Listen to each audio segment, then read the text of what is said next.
maybe got that last hit of that vape in a little too late. So I'm at hi guys, I'm having a bit of back pain, as happens occasionally. Anyway, hi guys, Jamila and I are back, and we missed you. So it's been a few weeks of my body just abandoning me. So I guess I'm gonna have to settle for the bronze in the Olympics this time around. It's gonna be happy. Good times. Hope y'all have had a lovely few weeks. I've had people yell at me for ruining their childhood this week. Sorry, Coco couldn't talk. It's not my fault. It's not. If it was up to me, Coco, never mind, could have talked. Coco would have been able to do opera. Okay, Coco would have been a mountain climber. Coco would have been an Olympic champion. Coco would have been amazing. But you know what Coco could do? Make vague gestures that said, "Feed me, bitch." That's all Coco could do. Show me your nipples. Coco wanted nipples, and who can blame Coco? Nipples are wonderful. I love nipples. You love nipple. I love my nipples. I'm sure you love your nipples. Nipples are great. Nipples are a condition of life. Great. Nipples are all mammals should love nipples. We love our nipples. It's if placentals love their nipples, monotremes love their nipples. We're naming all the critters that have got some nipples. I'm just saying, happy Nipple Day, everyone. I think there should be a nipple day. Yes. That is it's an under celebrate. It's let's just celebrate them. Anyways, so I'm sorry that Coco can't talk. Stop yelling at me on the internet, guys. I didn't do it. They're fucking traitor that made a ton of money off of a non-talking gorilla did. Well, back in the day, it would be like, let's have a seance. I'm talking to the dead, and the Learning Channel will give me a show to be like, I'm getting the letter J. Josephina says that you are awesome, and she thinks your new wedding, because you showed me a picture in a wedding dress, is exquisitely.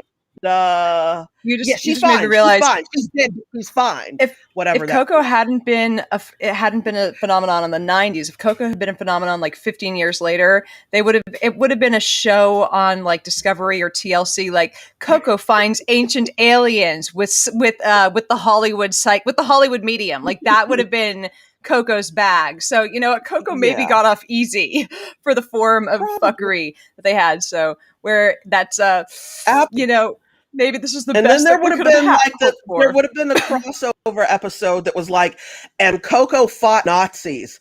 Let's go to World War II. And Hitler's Nazis. Troops.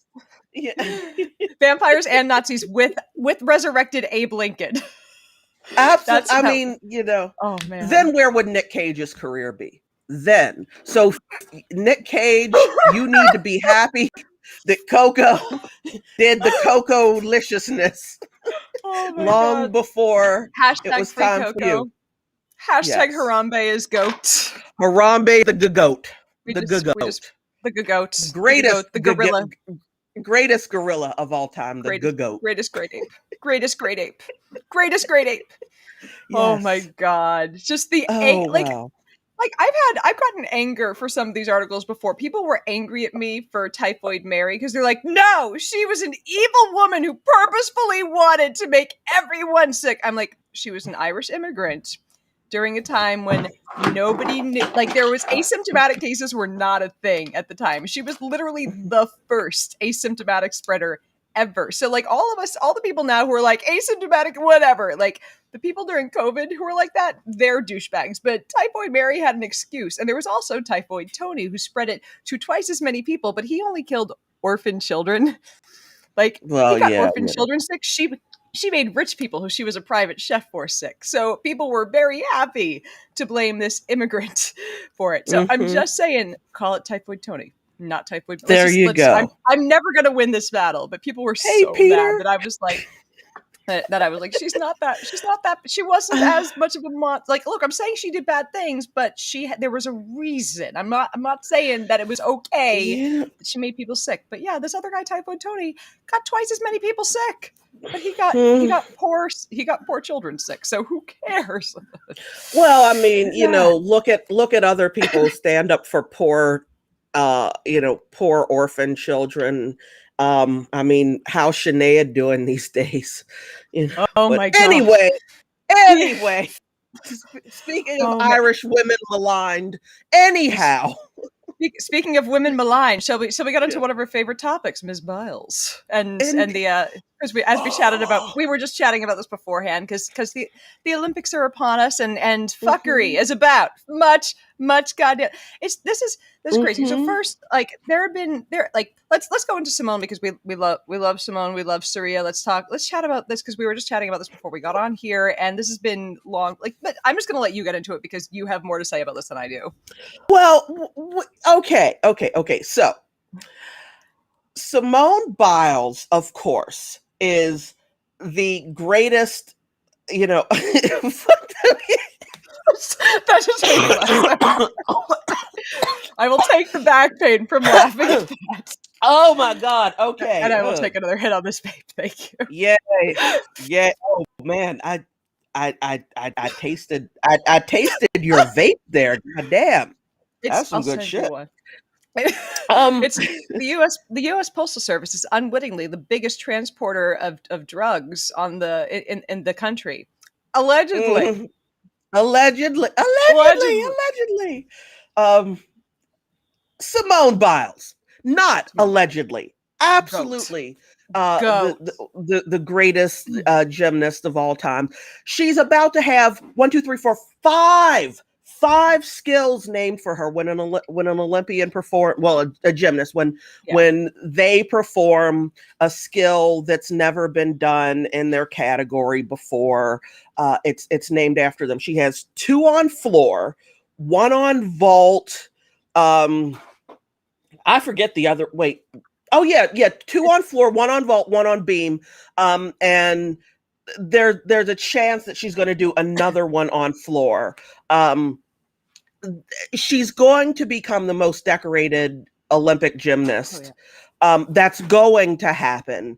And the thing that There's makes, just no one in her like, no one in the like, same she's incredible. stratosphere as So her. she's doing stuff that nobody else is going to attempt. She Okay. does skills that talented men do, is what it Right, comes down right. to. Yeah. Few talented, like the elite talented men will do.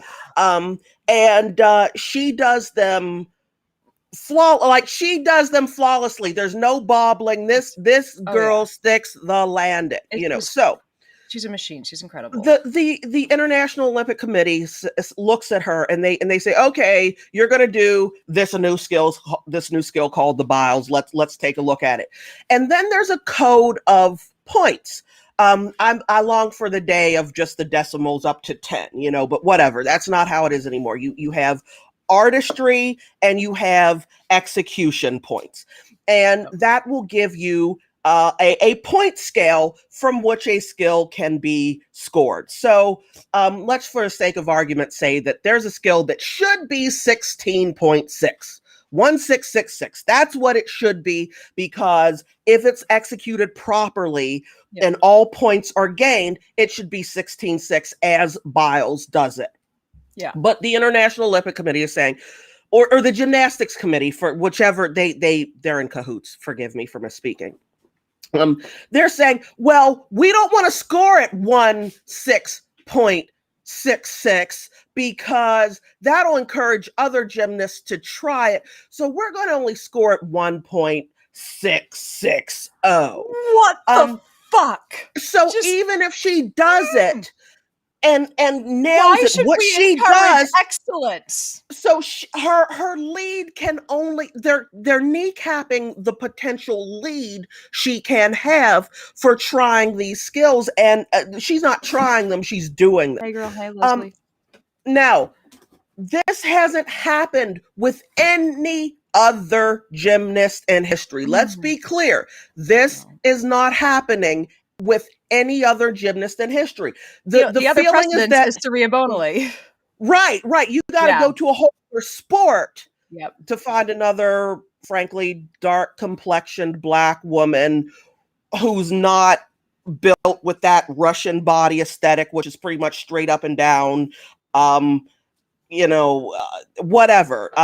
Surya had hips and ass.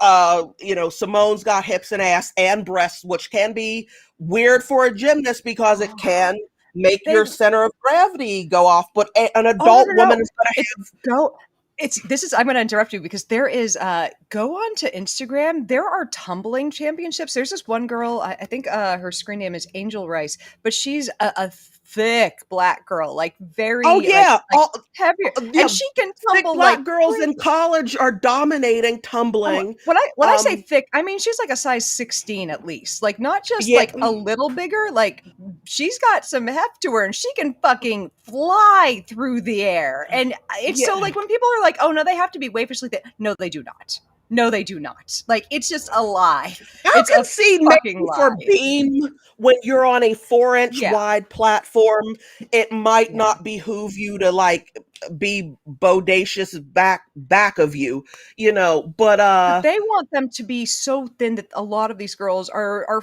forced into eating disorders, and like it's or just forced, like mhm. even if it's not an actual eating disorder, the patterns of eating are disordered to a point. Like it's not.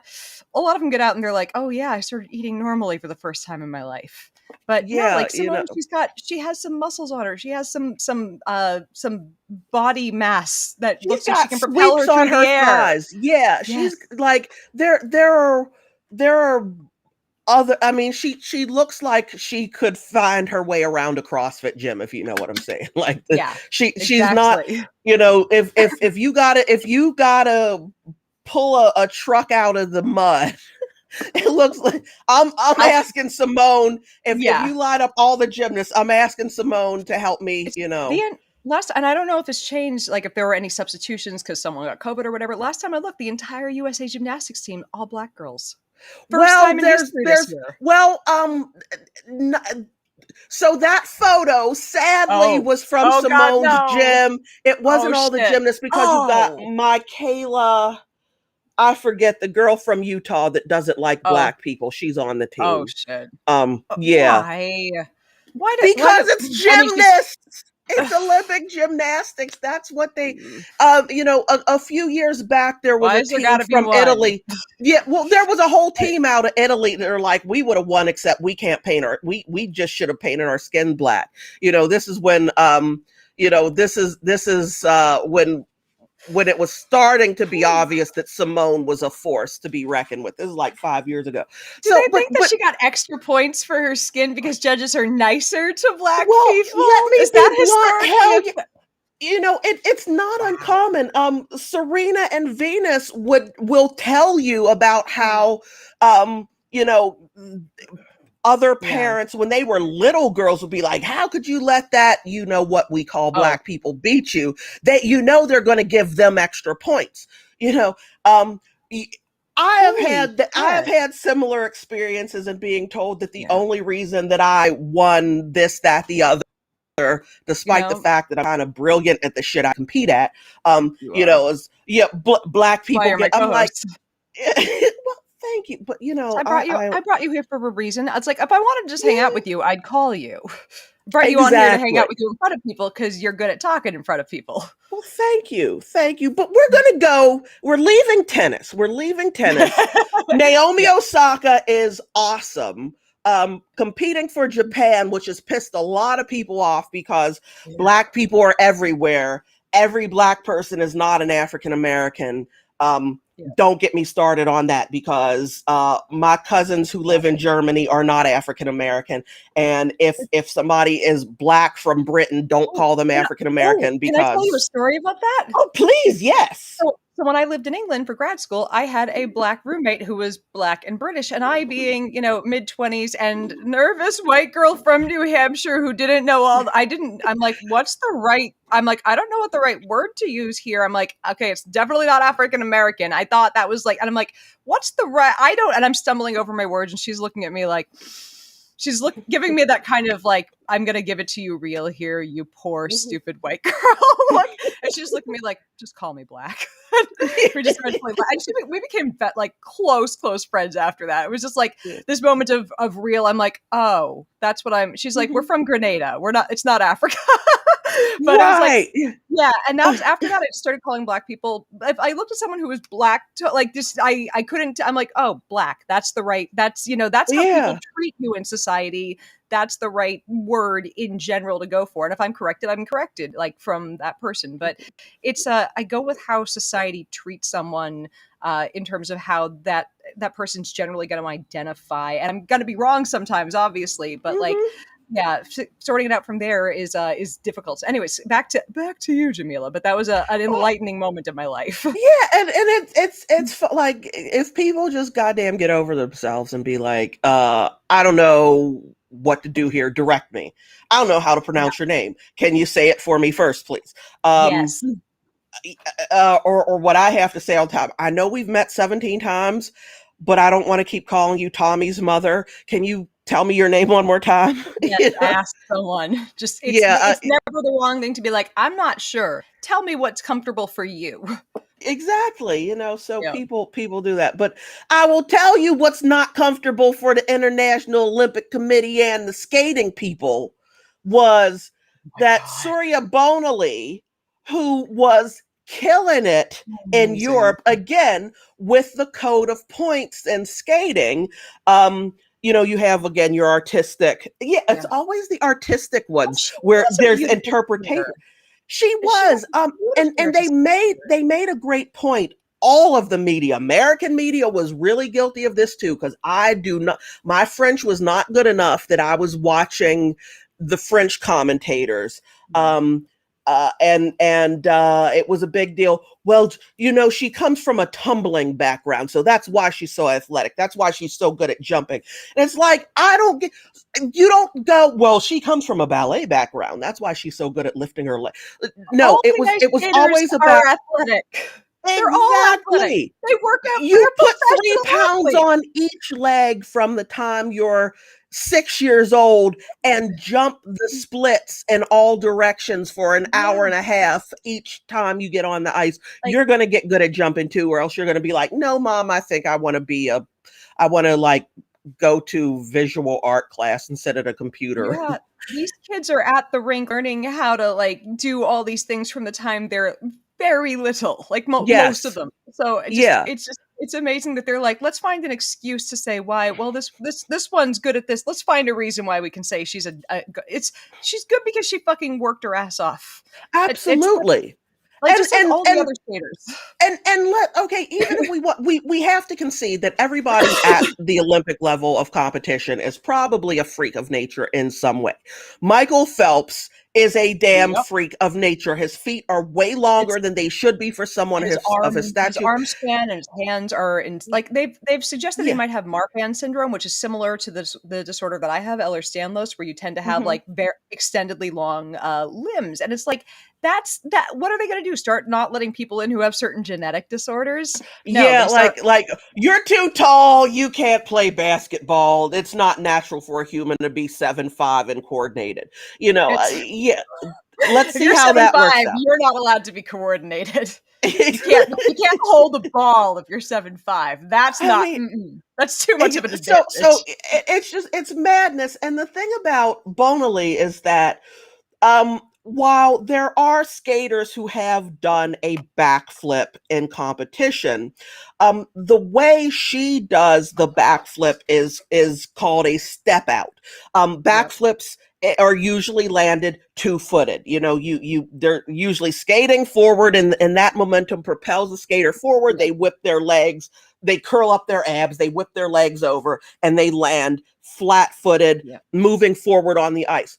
Bonali did a backward takeoff, skating in reverse, first of all, which it can be done. I mean, there are other Scott Hamilton can do a forward and a backward takeoff into a backflip.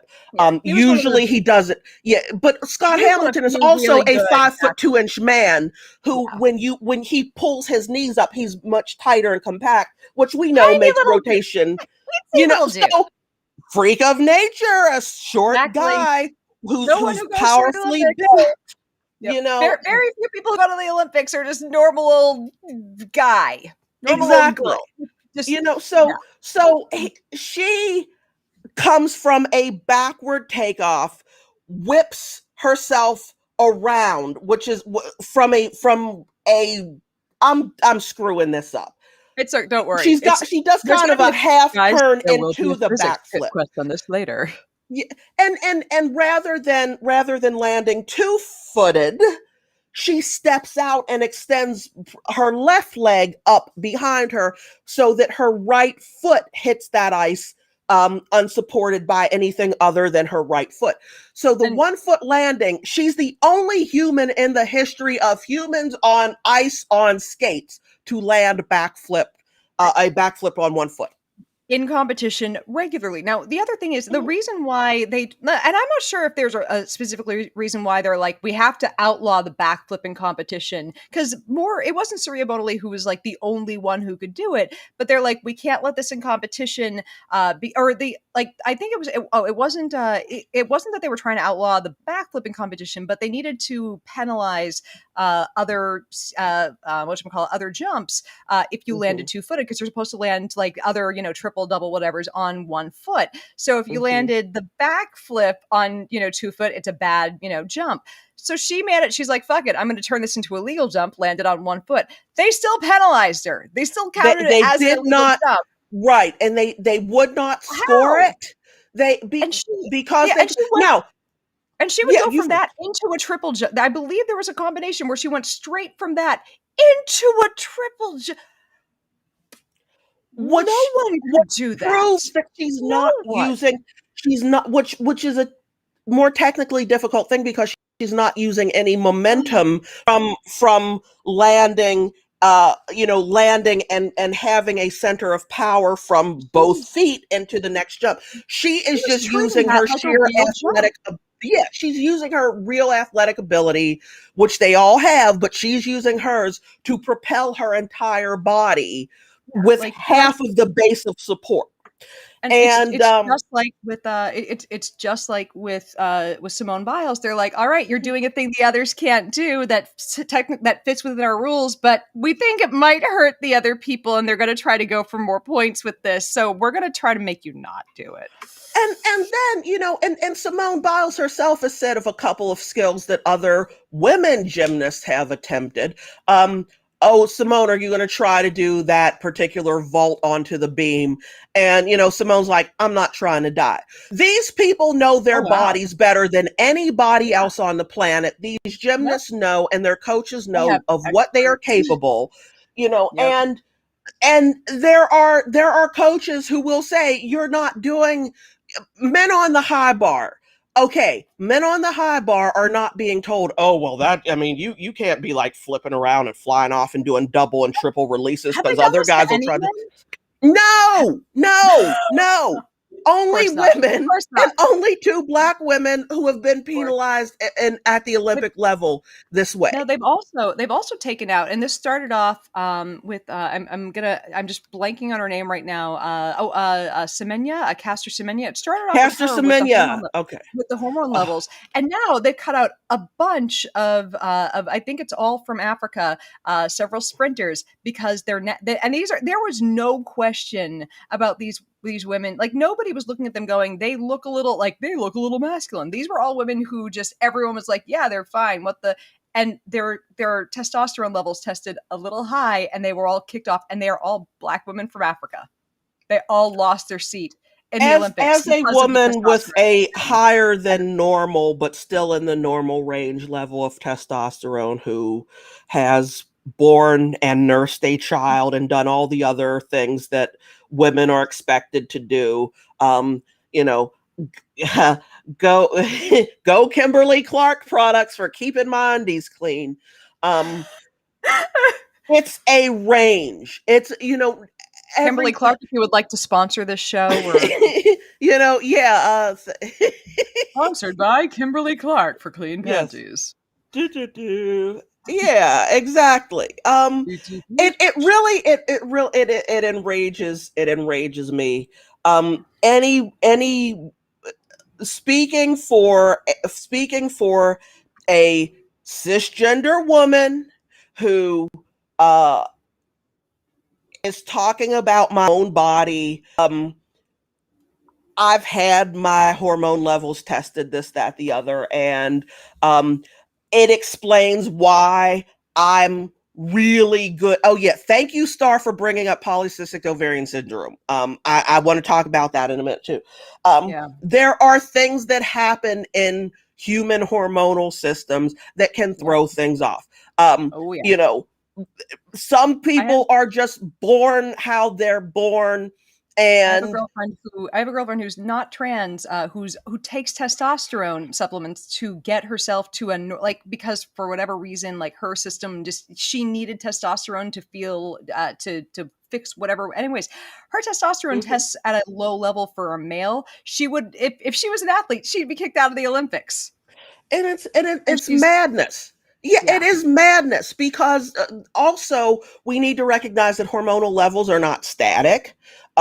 What you test at today, and you can go back, 3 months later, 6 months later, and it be much lower. They tend to stay in the same ranges. yeah. However, particularly when we're looking at something like polycystic ovarian syndrome, where cysts grow. Unfortunately, sometimes they burst, and that's Yep. hella painful and can be dangerous. But what Yep. that also does is it can cause those the testosterone level in a body to dip if that happens. So Yep. we're not looking. These It's so these things maddening these because things they, just hurt these athletes that have worked yeah. super fucking hard. Like, it's like the fact that they're just finding like variants in human, in these people that have worked superhumanly hard to get where they are, going, well, I guess this is the cutoff, going, maybe you're just not allowed to compete as a woman. What? Yeah, bring on It's hormone testing for men. Okay, Lisa brings up a fabulous, fabulous point. Kurt Browning landed the first quad in competition, oh, and it oh was yeah. like Kurt Browning. See, I was team No one, Elvis Stoiko, oh, I remember also a him. Canadian. Yeah, He was very who cute. wanted to do, he was, I mean, and his name was Elvis, Oh yeah, Um, it's Elvis. He was a but bad boy figure he skater. had a, well, yeah, because he was like skating to rock music and not, Oh yeah, classical and stuff. not classical. It's Yeah, we and were This he is what we wanted thought to was land a dangerous quad. in the '90s. Oh yeah, yeah, like, I mean, We it's were like, so naive. oh yes, Oh, and how for the naive we first were. fifth time tonight, some guy skating to Camille Saint-Saëns. Like, This is blah blah blah blah blah blah. the pa the cannon will you be know, played again. you know, and yeah, Kurt Browning was the hero of the sport. Um, Yeah, Elvis Stoiko didn't land. He attempted the quad. He did not land it. Browning was the first one to land it. There was a bit of a competition, like who's going to be the first guy to land a quad in competition. yeah. They've all Um, done it in the gym, and or it at was the like, gym. okay, this is great. Um, they're advancing the sport. They're taking the sport higher and whatever. For those of us who have the interest and the time, go to YouTube and look up, go back to gymnastics, look up um beam, what's it called, when you hop on the beam, that's called, oh god, I'm Um, totally losing. not Yeah, dismounting is hopping mounts, off. mounts. Yeah, Mounting. mount, Okay. beam mounts that aren't performed anymore, or rare beam Oh mounts or shit. whatever. There are some There are things some, that almost are there some things that almost decapacitate or took people's heads off? What's the word for that? some decapitated. There are a few, but Decapitated. some of them Thank are you. just really pretty and really interesting. But they don't score in the code of points, so you tend to see the same things again and again. You've got girls and women who are like taking a running start, hitting a vaulting board. Not the vaulting tables that are high, but the boards that Yeah. are low on the floor, and then they're Yep. Yep. like flipping onto the vault, not the vault, forgive me, onto Or the beam. the Um, the balance, or yeah, the 4 inch, like yeah, the that. 4 inch wide, human hand width, 4 inch That wide. one Like scares me you more hop than on. anything else. Like, the everything else on that in Yeah. that competition, like, they're scary, and you know that they're coming within inches of fucking hurting something, but nothing more so than the balance beam, because that is 4 inches. They're doing flips that they have to land on those 4 inches, and if they miss, they can land on their neck and permanently paralyze themselves. Yeah. That's how good these people are. Holy fuck. Like, I think about that every time I watch Olympic level gymnastics. It's just, they're Exactly. amazing. So, just, And anyways, carry on with what it you're exists. saying. There's this conversation about, well, we want to make sure that um Mickey Ando was the first woman to land a quad in competition. Mickey Ando, I think she was from Japan. I forget. My Olympic trivia is really good because I'm a geek every 4 years. Anyway, My babysitter growing up was an Olympian. what event? So I grew up now here. Let's see how good your Olympic trivia was. So I grew up in Rochester, New Hampshire, and we were. So this is gonna give fuck it. I'll get right into it. So we grew up at a pool, going to the pool a lot in Dover, New Hampshire, and our. So it just happened to be that we went to the pool where Amy and Mike Parado were the swim coaches, and they were the USA swim team coaches, and Jenny Thompson just happened to, and her mom happened to babysit us occasionally. Anyway, so Jenny Thompson, who at one point had the women's record for the women's world record for the 50-meter freestyle, yeah, they were our friends at the pool. Like that was yeah, the entire. I was like one of the youngest kids on. My brother was one of the youngest kids in the swim team. I was like not on the swim team yet, and so I was just the kid that got babysat a lot on the team. Oh, So wow. that That's was awesome. my youth, was growing up at the pool, being carted around by half the kids on USA swim team. So, That is but, awesome. Yeah. but yeah, I grew up watching the swim team. Sad truth. I was really, really talented as a swimmer when I was little. And then we found out why every time I swam in an indoor pool, I would get like migraines and be Oh dizzy no! for an hour. I'm allergic to chlorine gas. Like, Oh it shit! affects me. I get Oh, rashes, and if I don't take enough Benadryl that's going to make me sleep oh after I god! get out of the pool, I Yikes! will get a migraine, and I'll get like hives, and my neck gets So all like, red and oh, itchy. so like open water swimming would be great for you, but like don't go Yeah. pool, not so much. Yeah, indoor pools, I have to Oh, dose myself with like two or two oh, two to two and a half Benadryl. Three like oh. just makes me go right to sleep. There are some new, like, I mean, not like you could never tell, obviously, with like a commercial pool, but like if you're at it's if when one day you and I are rich and famous and we all have infinity pools in our backyard, there are chemicals now that are less cranky on Yeah. the skin. So There I've tried, I forget what the compound was, something chloride instead of yeah. no, not I forget, I totally forget what it was. But while it did make me a little bit itchy, that was Mm. all. And I didn't even know that there, and it was one of these, oh, I'm over, I got invited somewhere, and let's hop in. And I was like, oh, I'll just deal with hives later. And, Oh. and didn't get any, and was like, what's the disinfectant thing here? I don't even know. Yeah, we got to get rich and famous and have our, This is, I'm just our saying, man y'all, with cats roaming about, you after know. we got off the stream last time we were chatting, you guys, we just started talking because I had this idea for this book I want to write, I want to turn it into a documentary too, called 101 Ways to Die in Australia, because as you guys can tell, I'm a little fucking obsessed with your continent. But when I mentioned it to Jamila, she's like, I really want to go to Rottnest Island. I'm like, and I just have this vision of us sitting on the beach in Rottnest Island, like making little like sand angels, hanging out with a quokka, like, and I think I see us getting rich and famous after that documentary. I just see us being I this cute little absolutely. pair. Yeah. I see our. So what I'm saying is, guys, write letters to Netflix saying how much you want 101 Ways to Die in Australia to happen, like, and just flood them, fucking flood them, be like, there are these super cute streamers that see all these things that they've written, just Mhm. we want them, like, this is the team you two want, Yeah. just flood Netflix. Do it. Yes. We need infinity. I mean, sorry, we don't need infinity pools. No one needs infinity pools. We would really like But them. it would be nice if we had them. It would be delightful. I'm just saying, I I knew someone, sorry, who at one point went, "You guys don't understand. I need to be wealthy," and I found it a little cunty. So I'm not saying that we need to have infinity pools. I'm saying it would be really cool.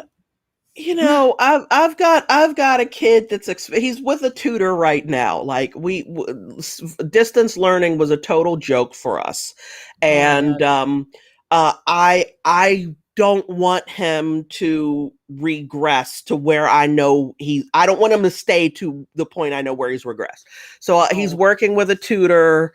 And it's expensive because I yeah. live in DC, where it's more Mhm. expensive to raise a child than even in Manhattan, New York. It is cheaper to raise a child in Manhattan, New York than in Washington, DC. And part of the reason is that parents will pay for child enrichment things. You want to send your kid to a week of Smithsonian camp. Let's pretend COVID's not a thing. In 2019, a week of Smithsonian camp was like $1,900 for certain programs for 5 days of camp. Now, what's a camp day? 8:30 a.m. to 1 p.m. You don't even get a full day and gotta pack their lunch, and you're paying $1,900 a week for the privilege. So, yeah, that's life in DC. So I'm paying tutors who are used to parents who are paying that kind of money, Oh my and god. I'm too heavy to work a poll, people. I can't. I just No, you say that. You can do anything if you dream it. yeah, but the pole starts leaning over, and it's just not good for the pole. That's it's a not about maintenance it's not issue. about That's my not your feelings. problem. That's not your problem. That's a maintenance problem. They did not install That that is, but correctly. then like OSHA's got to investigate and everything, and it's just like, Well, how about that means you you know, can sue and they'll give you all the money, and that means you don't have to dance anymore. One night and you're done and you're set. Obviously, Jamila. We're yeah. be enterprising. No. Damn it, Oh, damn it, damn it. oh, The oh, distinction I'm between just saying. enterprising and conniving just sometimes it messes with me. Oh man, You know. no, no, no, no. It's the pole is not the destination for either of us. Like I have stretch marks from the beer I drank in grad school, and I am not even joking about that. That's a like, look, I might have struck down to a quote normal or conventionally healthy size, whatever. The scars remain. The things that I did to myself with calories never disappeared. I just those did not go away. Like it's Yeah. I am never nor I am not nor will I ever be pole ready or even pole adjacent in my figure. Just didn't won't happen. It's we're just gonna have to rely on our brains somehow. You got your stripes, Tiger. And as one of the guys that I used to date said, if there ain't marks on that meat, it ain't ready yet. So, Oh. Oh. so Oh, I like yeah, that. It's yeah, funny, like you it's a weird thing that happened somewhere in like my somewhere between like my I think in my 30s it happened. I stopped finding like not younger men, like it's there's something about like I don't know, men in their 20s that just stop being not that they're not attractive. They're physically attractive specimens. I just look at them and I'm like, what are they anymore? They haven't baked yet. They're not out of the oven any they have not Mhm. come to fruition for me. It's not Yeah, a it's when did that yeah. happen? When? I'm so Uh, look, and I'm not look, I'm saying you are all fucking adorable. You're not for me mhm, though. You're for someone younger mhm. who's at the same level of out of the oven as you. But it's just when did that happen to Yes. us? Or Yeah, to me, I don't want to speak for you. for to I be just wanted to make honest, sure. I've even I had to wait to get old enough to I've never found under 25s dateable, even when I was a teenager. So I really had to like get old enough to start dating. I I've always just liked the guy with little I, I I gray. dated a few inappropriately older men, and I'm not going to say more than that live on the air. I'll tell you about Yeah. that when we're off the air. Oof. It Oh was yeah. that shit Older happened. Jeff Goldblum. Yes, Oh yes. my Who is god. also a Pittsburgher like I am. Um, Oh, yeah, I yeah. It's yeah. That's all I'm gonna stutter. That's it's all I'm gonna Patty stutter. just said, "Does Jamila have a Facebook that I can follow?" I mean, your profile is a Yeah, whatchamacallit, it's a checkmarked page. yeah. Is and you have I'm Facebook.com/Jamila Bay. I should come right up. Um, J-M-I-L-A uh, B E. So yeah, so I Yeah. did have a public one of those public pages. It got when you show up on Fox News screaming about the former administration and how they don't understand what the Constitution actually says, and that it doesn't matter how much the executive screams, there are laws reserved to the states, and Congress has to. They get people get really angry and hack your page. Oh my god! So And so you're yeah, an incredibly brave woman who goes on Fox News and pushes back on my their hobbies bullshit, and that's are just kicking hornets' nests and playing with venomous snakes, which is why we it's. have to go to Australia. I'm just Um, saying, like, there's 100. but I swear, there's 101 ways to die there, minimum, and I just there is not. absolutely. Did you know that they shoot camels from helicopters out there by the hundreds of thousands? That's that's a thing, and it's all because of racism. So, did you read the story I wrote yesterday? I did not. I Okay, did not. I was so on deadline for So, something else. so for any of you guys that didn't read this yesterday, check this out. So, I wrote about the feral dromedary camel infestation in Australia, and I just love it when there's an infestation of a thing that's so big it's bigger than a fucking car.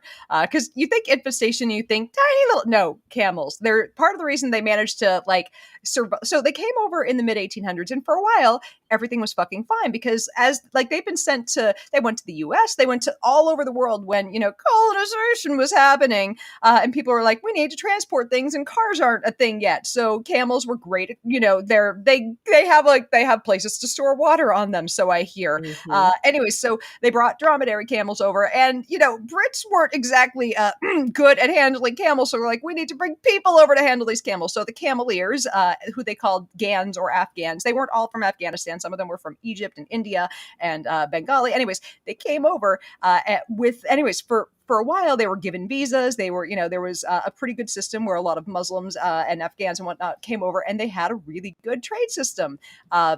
And they came, and there was good business there. They came over, handled the camels, but of course, two things. There was one thing that came up or a couple things that came up whenever I was looking at articles on this. One, Europeans were super fucking racist to the Muslims. That Color wasn't me going to get. shocked. Yeah, Ha and number ha two, ha. and it's funny because some articles, and I found it phrased like this in some articles, they would say, the Muslims or they would just call them the Muslims. They would leave out that they were called Gans, and they would leave out the racism part. They would say, the Muslims found community with the local Aboriginal peoples and sometimes intermarried, telling them their traditions with how to handle the camels. And I'm like, did you leave out it's because the Europeans were racist fuckheads towards both groups? That's why they found community there. It's not because there was just some like universal thing drawing them together. It's because they were kicked out. Aboriginals were only called not considered subhuman in the 1960s in Australia. Anyways, so two Mm. things happened that fucked everything up with the camels, and this just kind of because I kept reading articles going, all right, so they had the camels, they're doing the camel trains across the desert for ages, things are going fine. How did the infestation happen? Because nothing was going wrong in the 1800s. In 1901, so first cars happened. I'm like, all right, cars didn't cause an infestation. 1901, they wrote up the Immigration Act and a handful of other acts that contributed to something unofficially called the White Australia Policy. I don't have to spell out for you guys how hard that made it for any of the Wow. cameleers to keep getting these visas. Were like 3-year visas, give or take. Basically, it made it impossible for any of these people to get their visas. So their camels stayed in Australia, and the cameleers went back home. And a bunch of Brits were like, jolly old chap, what the fuck do we do with these camels? That's the worst British accent I've ever done, sorry. So you know what they did? As they did with every other creature they brought over, they're like, let's just let it go. They'll be fine, right? Like Australia they'll live or die, whatever. So they let thousands of fucking camels just go. Just hear you, whatever. Good luck. Take Australia. So here's the thing: camels live for about 50 years. Their breeding part of their life is about 30 years, and they can pump out a baby like every 1 to 2 years, give or take. Sometimes they have twins. Most of the time, they have one. In about a decade, every year their population grows by about 10%. So in about a decade, every decade, their population doubles. So in 100 years, they went from a couple thousand to, by 2008, there were 1 million camels in the Australian outback, fucking up Wow. fences. If they found a trough of water, they would attack all the water. And then because they were like, I'm still thirsty, bitch, where's my water? They would destroy the trough. They fucked up a lot of Aboriginal cultural sites. They were just causing a fucking menace. So then they were like, we gotta go out and do something about these camels that we did to ourselves. They had to cull hundreds of thousands of camels. So now there is, number one. So somehow this is kind of cool. This is a kind of evolutionary cool thing. The camels there are so much healthier than the camels in the Middle East that there's a huge camel industry where they send camels, or they sell camels to the Middle East for camel racing. They also are doing a camel meat and milk industry now in Australia, but also they just have to keep culling camels, man. And all this wouldn't have had to happen. And like the pictures of camels, just fields full of dead camels that they've shot from helicopters, that's a fucking thing now, is horrifying. But yeah, all this wouldn't have happened if they hadn't introduced super fucking racist policies 100 years ago. Just throw it amazing. It's amazing how you could literally cut and paste that particular sentence and apply it to any number of things that aren't camel related. But we're talking about camels at present. And here was it was something interesting in the comments that came up, and like, you know, whenever this comes up for another country, like we don't get told about all the racist policies in other countries in our own history. We don't always get told about the super fucking racist policies from our own country. So people are like, you didn't know about this? I'm like, I kind of like, I'd heard the term the White Australia policy, but I didn't know about all the laws. And a couple people, like one person's like, yeah, my family came over from Hungary. They were barely considered white. One person had a kind of Italian last name, and they're like, my family had to fight to be considered white. And like, it was, I looked at that, I'm like, oh my God, these are the people that would have kicked it's been like, oh, you escaped the pogroms, go back. Yeah. Like, I was like, and I have like a deep love for the people in Australia who support this page, because there's like, we have like this symbiotic relationship, and it's just, it hurts to know that this is a huge, like deeply embedded part of not just the history, but still happening, especially like in politics there, that still has to be kicked out. Like, I'm just saying, Pauline Hanson might be the only thing in Australia that's worse than the Gimpy Gimpy plant. I'm just saying, she's the worst thing there.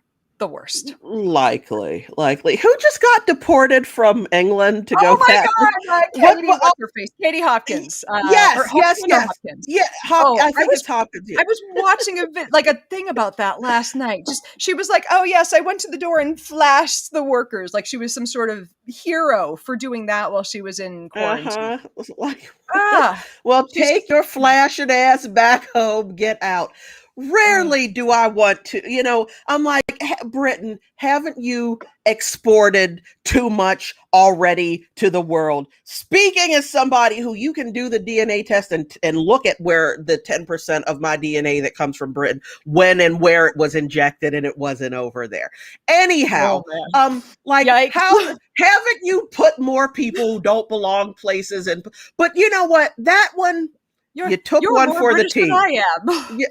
I am. Yeah, my DNA is 10% Great Britain. Oh man, and we all there's a depressing reality behind that, and we don't want to get into Haiti cockpit. Oh, that's her new. God, why am I choking to death on air today? This is probably because we're talking about, you know, humor Australia. Humor is it's healing. Oh, just Patty Parker just commented, I love your article. So I'm still in shock about Coco. I also listened to the You're Wrong podcast about Coco. Here's the thing, just sorry to bring it back to Coco, but you know, I look, I got a ton of flack for this week. Like, I don't know if we were lied to it, because I think, looking at all the stuff with the researchers, I think that they genuinely thought she was talking, or at least like the woman, like Francine Patterson, the woman who was the main trainer. I don't think she thought she was lying. I think she really, like, in her head thought she was, like, because like a lot of psychics really think they're psychic. And it like, I think she really thought that she was looking at these you know, signs from Coco, and she was getting communication out of her. So it's hard to say if they were lying or if they were telling us the story that they themselves believed. It's just, it hurts that nobody, like, I don't think anybody really examined shit like this back in the 90s. They were just told, yeah, the gorilla could talk. And they're like, yeah, why would a scientist lie to us? Betty White, Mm-hmm. here's the sad thing, Betty White is still on the board of the Gorilla Foundation. And I don't ever want to speak ill of fucking Betty White, like, because she's Betty White and she's a living saint. And I don't think she's on the board of us thinking that there's anything other than good things happening with gorillas. Like, I don't think she's like, yeah, let's promote false information. She's Betty White. She just wants to help animals.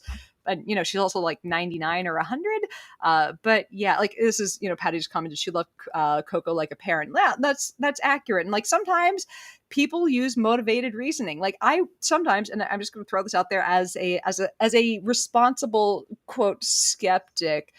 I've grown to hate that term now. It's sad. Like, y'all know my time honored love for Diet Coke. I always have that thought in my head because of how many, you know, how much information there is out there, or how many thoughts there are out there of people going, this is bad for you. I try to be open-minded to the fact that I could be wrong about that if I'm using motivated reasoning because it's something I like. So I always read articles of people going, this is killing you. And, you know, no matter what, like, they tend to come back to really bullshit science.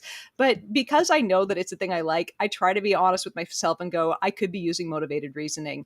And that's something that will hurt someone like the Francine Pattersons of the world, like the people that are making their money off of this. So it's, you know, it's why I don't write any more articles about Diet Coke, man. There's, yeah, don't Yeah, well, you know, you like.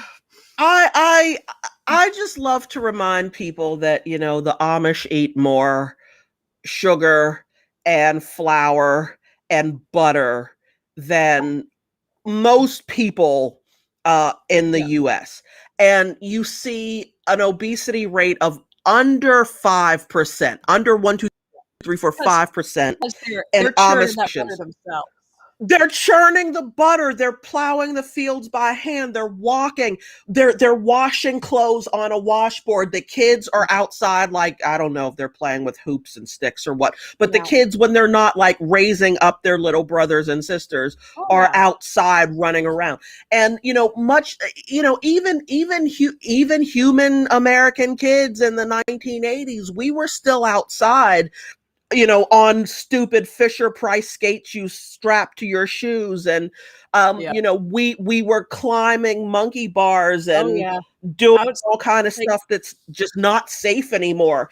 And we in the 80s had a childhood obesity rate that's, you know, it was to be less than fair, 15%. I I was an obese kid. Like, I was totally overweight. Now as an adult, I'm thin, and I don't know what the fuck happened. Like, because I think I eat way worse Mm. as an adult than I did as a kid.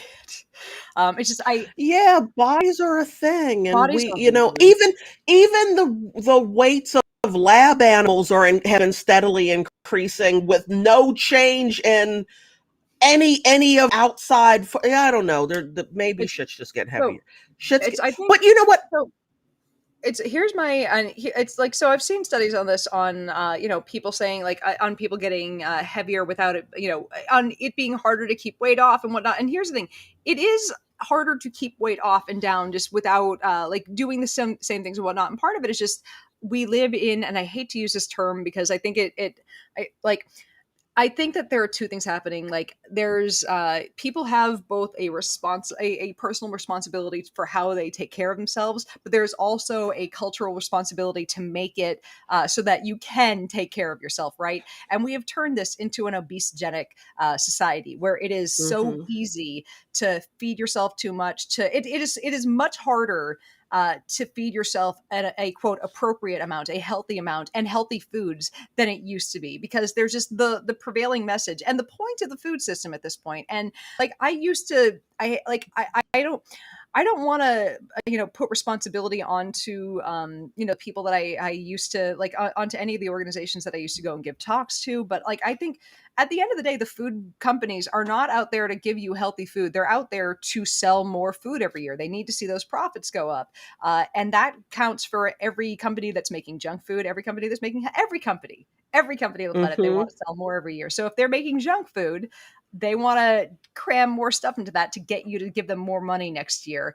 Um, And that's not going to work out for them if you've just kind of made better, or not, I don't say better, if you've just decided I'm going to make healthier decisions, I'm going to eat less next year. So they either need more consumers or for you to eat more of it.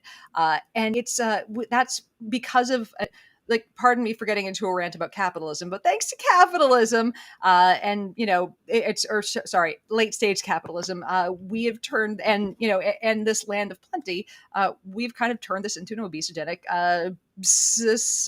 system here, where it's far too easy for a person who's trying to eat healthy to not. Or just Yes. and that's kind of the unfortunate part, is that it's hard to figure out what a healthy eating pattern is, to stay away from the things, to have people around you understand what a healthy eating pattern is. So those are like that's kind of the the whole crux of it. And from talking to obesity experts over time, like, it's not that the food itself has changed, it's that the environment has changed as a whole. So like, you want, like, if you're still eating like 2,000 calories today, same as 2,000 calories 50 years ago, but figuring out but getting to a portion that's actually 50 calories, going to a restaurant and not having them pour or like, they'll say the portion has X number of calories, but they're still pouring butter and oil on it in the back to because it makes it taste better, right? And that'll make you come back because it tastes better. Like, getting something that's actually whatever number of calories, harder, much harder. And Right. that's why shit's change. It's harder to stick to the thing that you tried to do and that you're being responsible about. That's And the whole also, people don't tap dance anymore. Tap dancing burns a shit ton of calories, and we don't see it nearly enough. Savvy and Glover bringing in the noise and the funk was like, now there are the syncopated ladies, but there's not enough tap dancing. And that brings us back to Betty White. Because Betty White is awesome and amazing. Exactly And while she's if I still don't, I'll on be sad. yeah, if she's still on that gorilla board, it's okay. But Arthur Duncan, who was a black tap dancer, got put on her show at her behest in like 53, 54. One of you OCD people fact check me because I'm ADHD and all the trains of thoughts are jumbled. But the fact that we managed 53, 54. The fact that we managed to get through the show with two ADHDers. Whew. I know, but it's because it's a journey, and we go here and we go there, and then you say something that reminds me of the point that I wanted to make, and vice versa, and it's awesome. But hey, Aaron's best friend taps. Yay! I used to be a tap dancer. My mom used to make me go to tap class. I had to tap dance for one musical. Oh wow! No, Nanette. It's the musical that the song T for Two is from. Oh my goodness! And for you upon my knee, just T for two and two. The best version of T for Two is Anita O'Day live.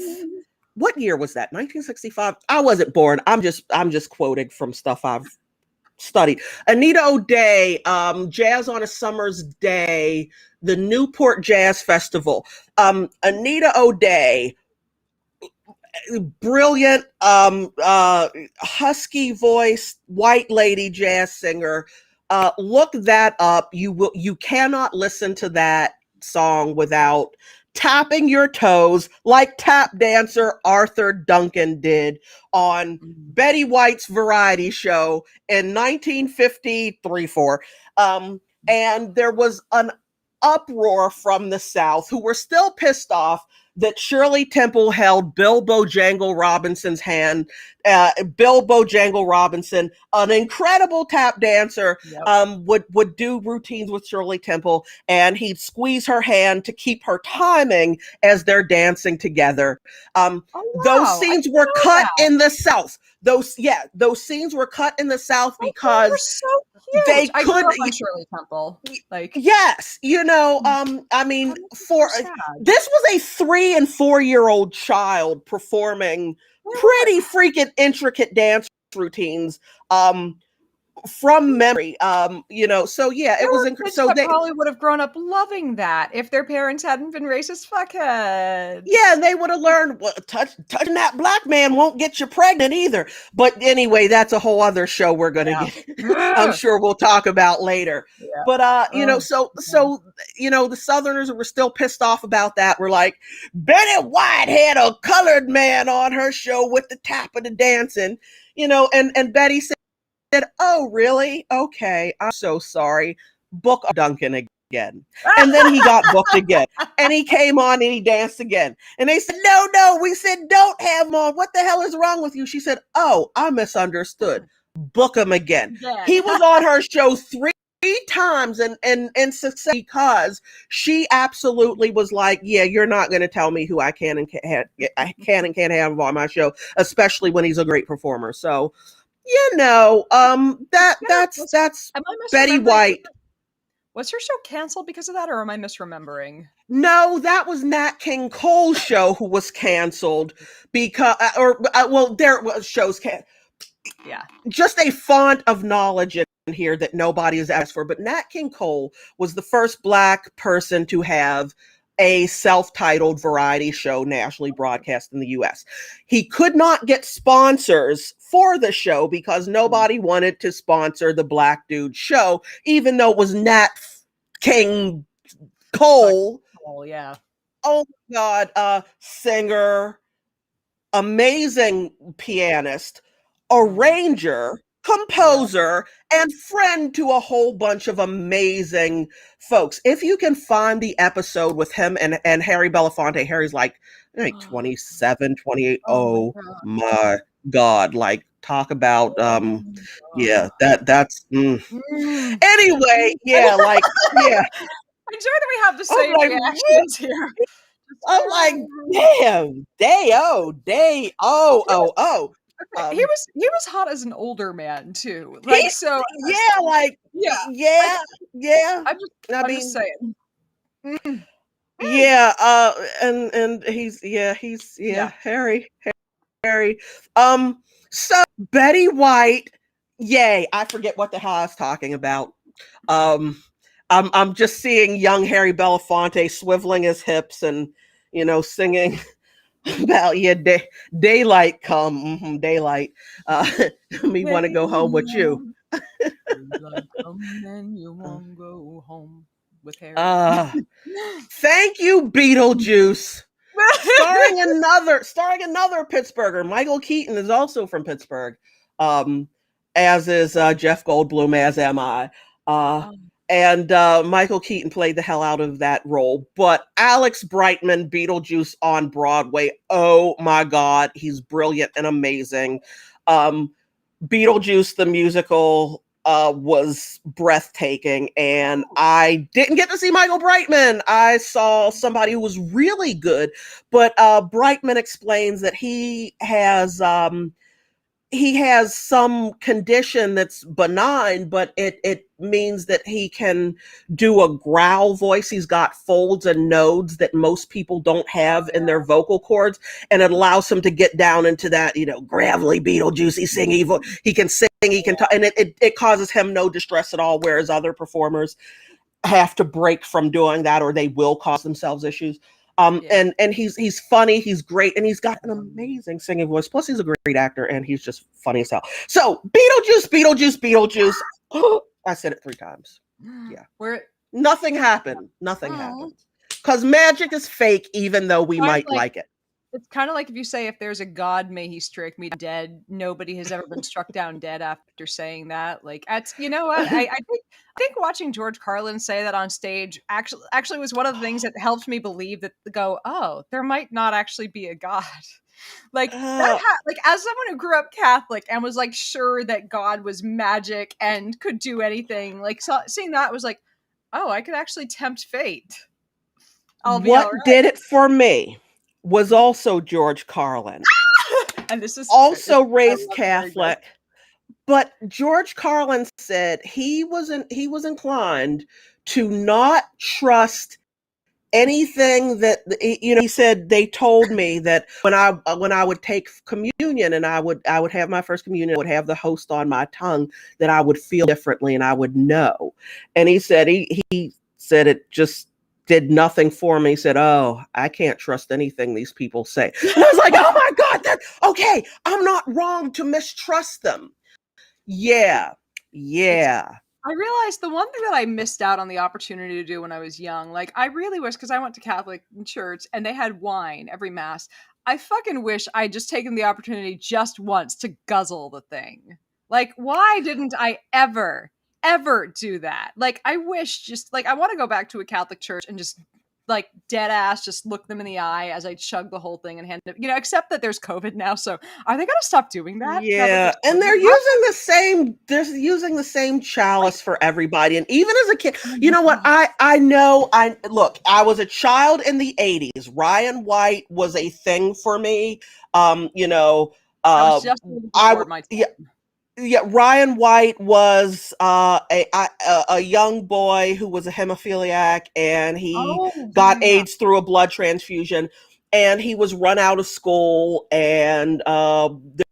there were at his mother's house and Oh, stuff jeez. because people were ignorant of the disease and had a chance to be bigoted against somebody who wasn't black for once. So I guess they took that and ran with it.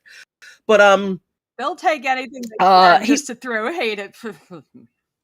and so but I want us to remember too, much like a year ago with COVID, when we didn't know if you could get it by touching groceries, or Yeah, how exactly is it, well, they're telling us this, but how are we sure?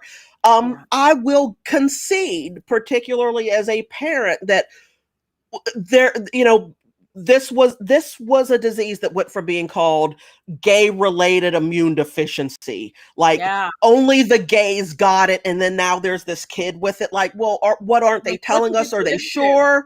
What did Yeah, the yeah, parents there do? They was. did something Yeah, wrong. so even if all of the response wasn't pure bigotry, it had to do with, okay, well, what do we not know? What are they not telling us? And then other kids who were hemophiliac were coming forward and saying, "Hey, I'm in your school too." And then they're like, "Oh, well, let's go after this kid." And they're going, "Well, we eat off of plastic utensils and we bring our own lunches and this, that, the other." And I brought Ryan White up because I totally forgot why I brought Ryan White up. Wait, we were at Um, George Carlin. Yes, the Catholic thing. yeah. Oh, Okay, yeah. so So wine. Yep. so someone asked, because children are inclined to, like, and Ryan White was a big thing.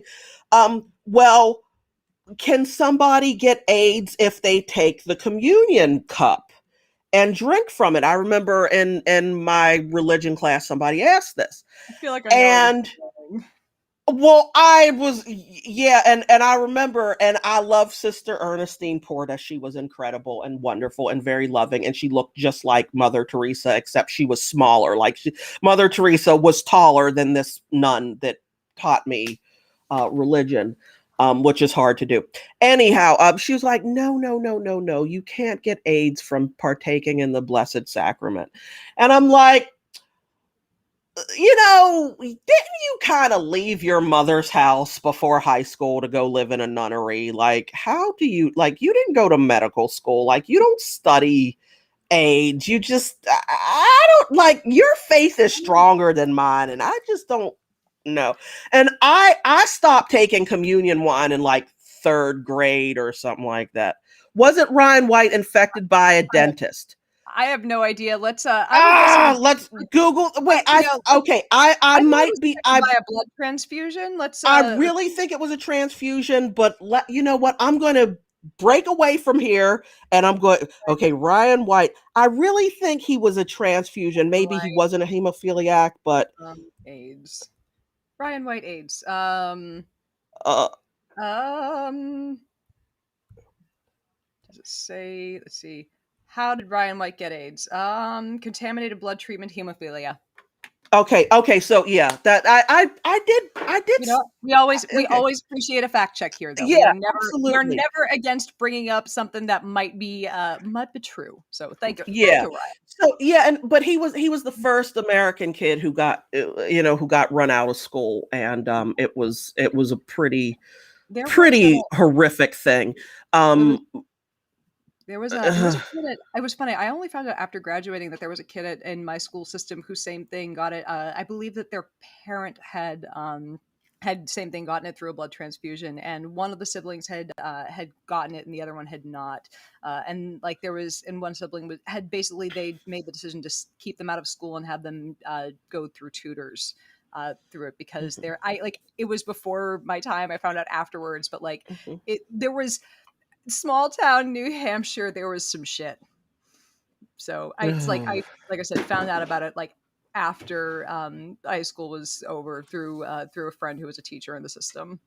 Like it oh was man. yeah, like or yeah, it's long story. I'll tell you about it later. It's stuff that I'm like I'll be vague here and not as vague when it's just you and me chatting. So Yeah, yeah. well,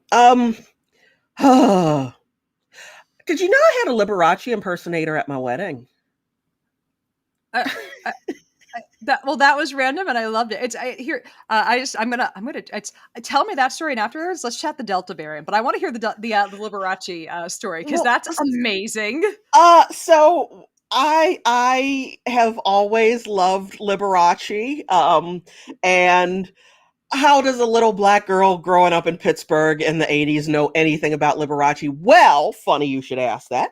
Um, Liberace actually came to perform in Pittsburgh a number of times. And I don't remember why I saw him when I was about 4 or 5. I don't remember where. I know it was probably what we either it was Heinz Hall or there are a bunch of places that don't exist anymore. But Oh, I just remember this voice and these teeth and um oh, there were just sequins everywhere. The sequins made me think of Liberace. Hey Lee. And he was for all of the camp and the cheese and the tongue-in-cheekedness now that we don't have to do anymore because we realize that gay people exist. um he was just so funny and so engaging, yeah. and he was incredible. Here's some YouTube candy for you. Oh, Liberace and Little Richard. Oh my god. Liberace, wait, who was he wait, Liberace and Sammy Davis Jr. is another one. They do a oh. tap dance off. Liberace doesn't tap dance well. But anyway, um, Liberace, but no, look up Liberace and Little Richard. That is a gay off for the ages. I would argue that it's untouched to this Is day. there Um, is there if you can name a better gay off, tell us in the comments because there might be there might be. Okay, like I'm willing to is there like concede. a is there like a James Charles versus someone on YouTube? Like there might be like an influencer out there today that's just like a little bit more than that. Like Yeah. who knows? Maybe there's a TikToker to be named later that we're not aware of. Like I want to Okay. link it, Feel free to tell bring us. that We on. we want Um, it. But like Liberace and Little Richard, that's fucking like uh, we got a contact gay from there, you know? yes, absolutely. But I got married in Vegas, We both 555. Yes, we did both. How did Well, I I love that told we're people I learning was like going to do it. Yeah. I love So that like we've known each other for ages and we have like a lot like we're just kind of learning more about our friendship on this paper. I know it's brilliant. Yeah, we and until we can get, you know what? I declare it here. There is going to be a Psy Babe. I don't know if it's a conference or a convention or a retreat or something, but we are going to go away with a whole bunch of people, and we're just going to hang out and talk sciencey shit while there are hot tubs. And for y'all folks who partake, you do that. I I think have never I'm met a just rum I saying didn't like. it'll be in Australia. Like Yeah. we have, and this is when I say this kind of as a joke, but also it's not a joke. I'm more famous in Australia than I am in the US. Like I have more fans in the US, but like per capita, I have double the fans in Australia per capita. Like I have like I think it's something like 0.1% of Melbourne follows me, Oh, which is wow. yeah, I was surprised at that. I'm like, that's a pretty large percentage, but like I've been like out there a couple times, and like one time when I was out there for National Science Week, they put me in like because they're like it's the government promoting you because you're there. National Science Week is run by CSIRO. It's almost like socialism isn't completely horrible. I'm just sorry, just a When little bit my of house is on fire, I want that socialist ass, give me that fire socialist engine to firefighting. come and put Give my house out. Give me that sexy socialist firefighter there to spray his big old socialist hose at my house. Anyways, but I'm Absolutely. just, but yeah, went over there. They put, oh Jamila, oh Jamila. But yeah, they had me set up with like interviews in the Age and all and the Guardian. Like they put me on ABC, their national television network. I was on every single outlet for a couple days, and I got thousands of new fans out there, and like just toured like I toured the main three. I think I went to 3 or 4 different states while I was out there. Like I went out there a second time for Skepticon, and like they've just from like Australia likes their science, celebrities. Like if you're out there, they're like, we're promoting the shit out of you. So that's how I managed to get my top 10 cities of followers. And I get it. People are pretty concentrated in the cities out there. 4 out of our top 10 cities are my lighting just blinked off and on. 4 out of my top 10 cities are in Australia.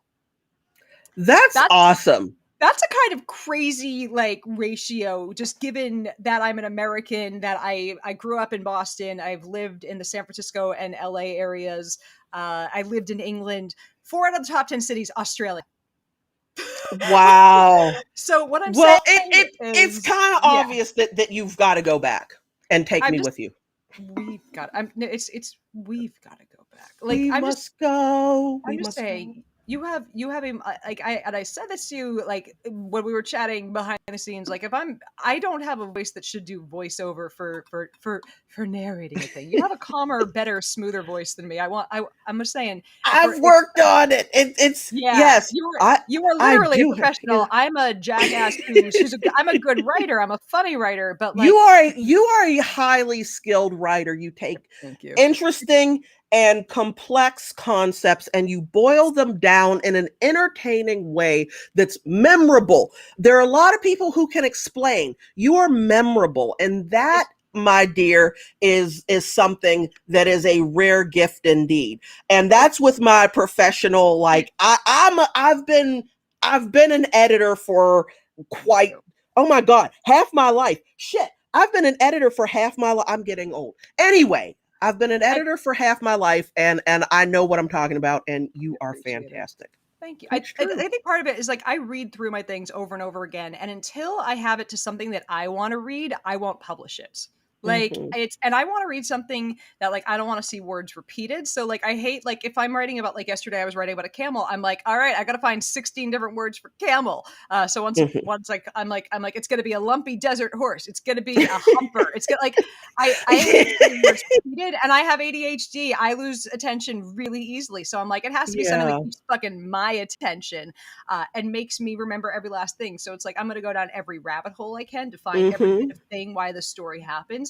And it's just, I want to know why about every last aspect of a story. And I think that everyone reading it deserves the same. Like I want to, so like I just when I look up a story, I'm like, all right, there's got to be something interesting to this. If someone requested it, I'll open up sources from reliable sources from across the internet, try to find every last point to see if there's something that each source missed. And that was, I wouldn't have found the thing about the whatchamacallit, the racist policies for with the camels if I hadn't opened up 12 different sources yesterday. Like that's the thing about it, is you just have to look everywhere. But that's it's just being thorough. It's not like it's being thorough and having an ADHD brain. They're my superpowers. Is my brain's weird, but anyways. But the point is, I'm a stuttery writer. Stuttery speaker. See, I can't even use the right word, but yeah, I'm not speaking in a way that makes people go, "Wow, that was melodic." Not the skill I bring to the table. But I'm like, we should go to Australia and make a documentary and have a wonderful melodic voice who's done broadcasting for years speak over it. And oh my God, we have someone with that talent right here in house. Oh wow, we've got hey.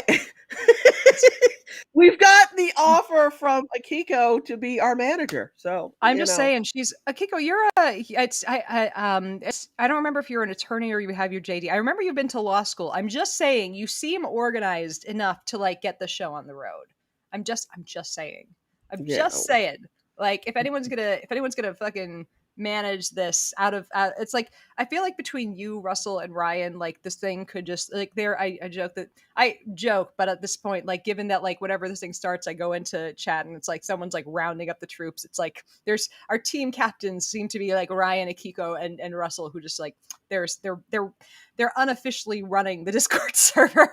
So highly. Oh, I need to add you over to the Discord server. Like that's where everyone's that's where all these lovely folks are interacting.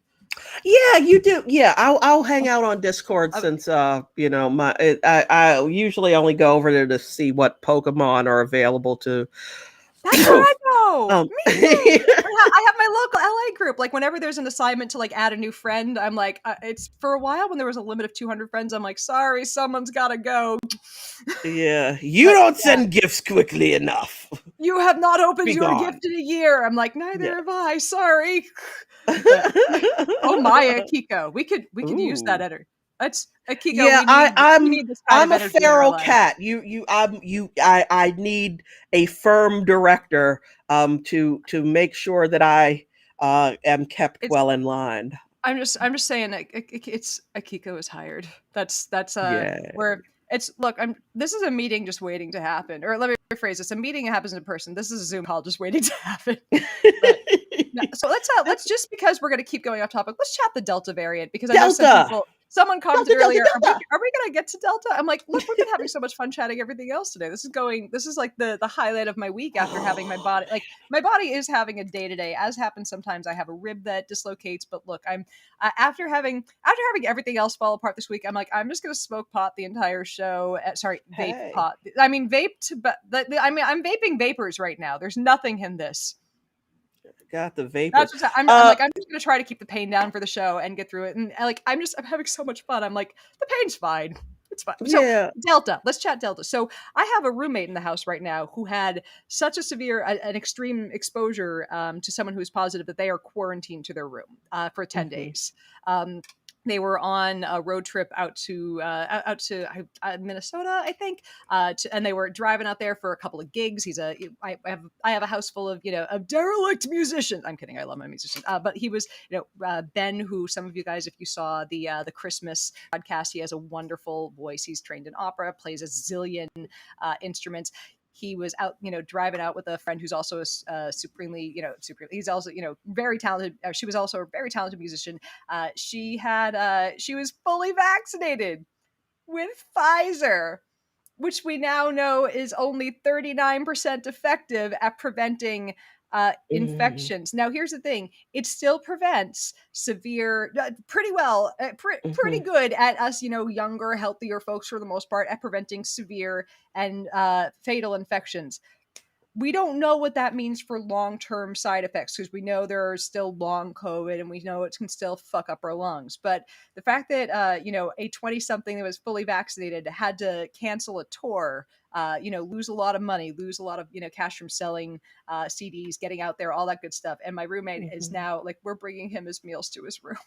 Like we're arranging it so that basically after he showers, we have to air out the room to the outside. Like he's just texting the house, thread that we have on our phones telling us when he gets out of the shower so that room can air out to the outside. Like we're trying to make him as comfortable as possible, but also we have to keep ourselves safe because we don't know if he's going to become symptomatic because he was in a car for several days with, and in an Airbnb with for several days, up right until she became symptomatic, someone who was sick. So it's, remember guys, the vaccine, it's I like to liken it to it's not a glass dome like on the Simpsons. It's like the Iron Dome from Israel. It's really good at hitting incoming missiles, right? It doesn't hit all of them. Some of them are going to get into the system, and then it's like, all right, how good are the ground?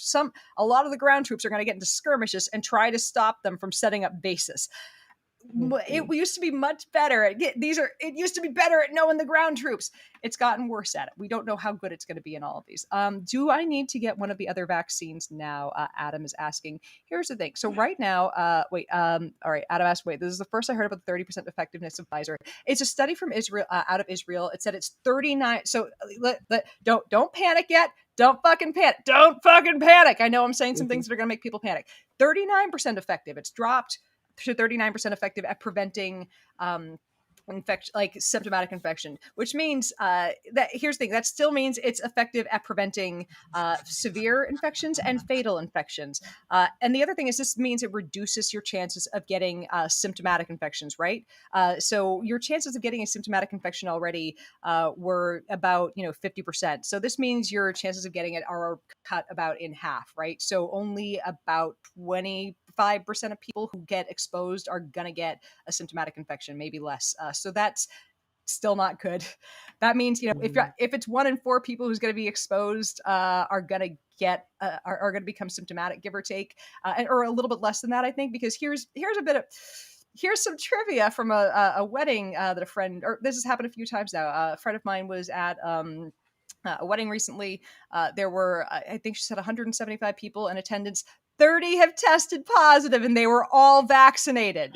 So if we're going from, what was it before? Out of everyone that's, if you have 100 people that are exposed, it's about 40% naturally won't, will be asymptomatic. 60% there will be some degree of symptoms, all the way up to, between symptoms, severe, and death.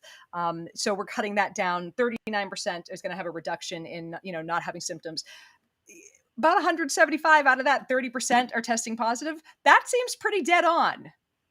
That seems about like, I'm, I know my math isn't perfect here, but there are going to be, and that's within, a few more people are probably going to show up positive in the next few weeks from that. So this is not good. This is not good at all. And here's the thing, I'm not saying this to freak people out. Like, the good news is you're far less likely to get severely ill. You're far less likely to be hospitalized. You are far less likely to fucking die. So cool. Vaccines are doing a good thing. We don't know what this is going to do to our, we don't know if it's going to be, the ground glass opacity in the lungs long term. We don't know if you have underlying conditions. We just don't know what this means right now, because it's so new. Like, I can't sit there and try to tell you what, I try hard not to speculate here, because I don't think it's my place. I'm not highly trained enough I don't know enough about lungs to be like, yeah, sure, or in novel diseases, and no one could tell you this right now. Yeah, we know what this is going to do when it busts through a brand new vaccine that's only been out for less than a year. We just don't know. So if you're concerned about this, which you should be, best things to do right now, if you're like, who can I visit right now? The best thing, I'm still visiting, or, I don't have a ton of people over, but if I'm having people to visit, it's only people who are vaccinated and don't see a lot of people, who aren't constantly, out working out around crowds. We really aren't having people in the house for the most part anymore. We kind of cut that out when Delta got bad again. So we had 3 weeks of normalcy. It was so cool. And then it was this is we can't do this. So we're having vaccinated people on the porch without masks on. But anyone who's unvaccinated, we're not really hanging out with them anyway, because, standards. But anyone who's we're still just having vaccinated people over outside. Ryan Blackhawk asks, Babe, what about a collab with Dr. Mike? Want to talk about Dr. Mike for a second? I have a comment on Dr. Mike. I have a little comment on fucking Dr. Do you remember what Dr. Mike did during the the height of the pandemic? I'm not. Wait, which one is Dr. Mike? I'm so sorry. I'm going. he's a super fucking cute YouTube doctor. Like I won't. Oh, I won't, that guy. Yes. Yeah. Oh, yeah. So Dr. you know Mike. what I'm Okay, about I'm to sorry. say. All right. Okay. So Dr. Mike, again, super fucking cute YouTube doctor, and he's all like his information is reliable. I don't think I've ever seen like a science thing that he's put out that I've disagreed with. I tend to think that the way he analyzes and the way he communicates information is fucking excellent. Like it's if he puts out a thing, I can't think of a thing off the top of my head that I've looked at and gone, oh, wrong, bad. Like you're putting he's good at what he does. However, there is this time in the middle of the pandemic where there's pictures came out of him clearly not vaccinated yet because there weren't vaccines yet, hanging out on a boat with all of his friends and none of them were vaccinated. Yeah. None of them masked. He's like, well, I just wanted to blow off steam, you guys, and I know I've been telling you all to, you fucking piece of shit. How fucking dare you? There's a pandemic, and like I stayed in my attic. Like other than the handful of other than the times that I had to go to work at my part-time gig at the lab. Other than and I didn't even go to the grocery store when there was 0% ICU capacity. I started getting my groceries delivered. I did everything I could to not be an issue. And I get it, he apologized, but motherfucker, don't do a thing that you have to apologize for when the whole message of what we are doing as people communicating this and trying, like we're telling people don't do the thing where you go to the beach with your friends and breathe on people. And he does I'll take this, do a collab with Kyle Hill. Yes, I will fucking do a collab with Kyle Hill. Give me a fucking neurodivergent communicator who talks about nuclear fuckery any day. I love Kyle Hill. He is great. If you guys aren't watching Kyle Hill, go check out his Half-Life Histories series. It's amazing. I love his new stuff. Like it's fantastic. I have been on ZDog MD's podcast befog. ZDog, I miss you. He did some kind of weird libertarian-y stuff at the beginning of the pandemic where he's like, maybe the cure is worse than the disease. I'm like, oh, ZDog, do you remember how germs? I know you haven't been a hospitalist for a while, but like, do you remember how germs work? It was a little cringy. Like it made me sad. But yeah, anyway, someone said ZDog is problematic. I don't have the brain I don't have the brain width for it. The bandwidth for it. That's what I'm gonna call it. I like brain width. Yeah, brain width is a great explanation of But yeah, there's the short explanation on Dr. Mike, and I get it. Like he's moved. It's been a long time since that, but I'm like, I need to get over it, but I'm still kind of angry at anyone who like their whole message for the pandemic was don't, and then they did. Like, just how fucking dare you when this is like when I followed the rules. I sat here with you guys in my attic the whole time. I did the things that I said. Like, I can't with it. Like, if you did the thing that could have made this pandemic worse when you were spreading the fuck you. I moved away to oh my Godsville to keep everyone, I'm in a small little 3 people family pod, but we stayed away. We followed all the rules. There are so many funerals. So many funerals I didn't go to. So many, friends' weddings have been rescheduled a bunch of times, and I've got a kid who did not do well at all with distance learning. We are both profligate extroverts, and having that reduced to the people you can touch exclusively. We went one time. We went to an outdoor flower festival, so everybody had to be masked, and there were police officers walking around. You had to be masked the whole time, and it was an outdoor flower festival where you couldn't touch anybody because there was so much room. And that was the only thing we did in a year and a half until the family was vaccinated. And now, in DC, where our kids are supposed to go back to school full time in person, and everybody comes here. We in the city saw an increase in police officers with COVID after January 6th, the failed coup, insurrection, whatever. It was a coup. It was a failed coup, but it was a coup. And Are you sure it wasn't a tourist visit and you're not just falling for propaganda from the mainstream media? Like, are you sure? Because that's what I'm I just heard. looking at what people's cell phones and their own text messages and Facebook messages that their loved ones turned into the FBI to say, Oh my like, God. we're in here looking for that Pelosi bitch. That's like, Oh my what God. does this mean when you say you My weren't even there? Because it oh, sounds like you're there. And then now a one of my bunch of the friends, one of my good friends, one of my like far leftist friends. So like I've been to political rallies with her. Like it's she found out that her mom and her aunt went to it, and like she has not been able to talk to them since. Like it's I mean they're from Southern California. Like they've been in the arts community. Like how do you deal with it when you like? It, could you imagine finding out that like a close, like immediate family relative went that far off the deep end? Like well, it's I do want to say, as someone, I've had my DNA tested, and I am 1/3 Ku Klux Klan. oh So, shit. yeah, Oh no. Oh god. I'm I just used to that living makes with oh that my god. dissonance. Like That I'm not being facetious. Like, I just I never yeah, like I it's a come from thing that people who scream, oh "We my hate, god. we hate," Oh, except the oh ones we're my god. having sex with. Yeah, Oh, that's in my there's a lineage. So, there's a yeah. that's a thing that I never would have like, oh my god, how like Hmm. I don't even know how to ask, how does that make you feel, oh my god. It's not Like, yeah, like you just gotta it's a uniquely American, whew, identity, but it's not an uncommon one.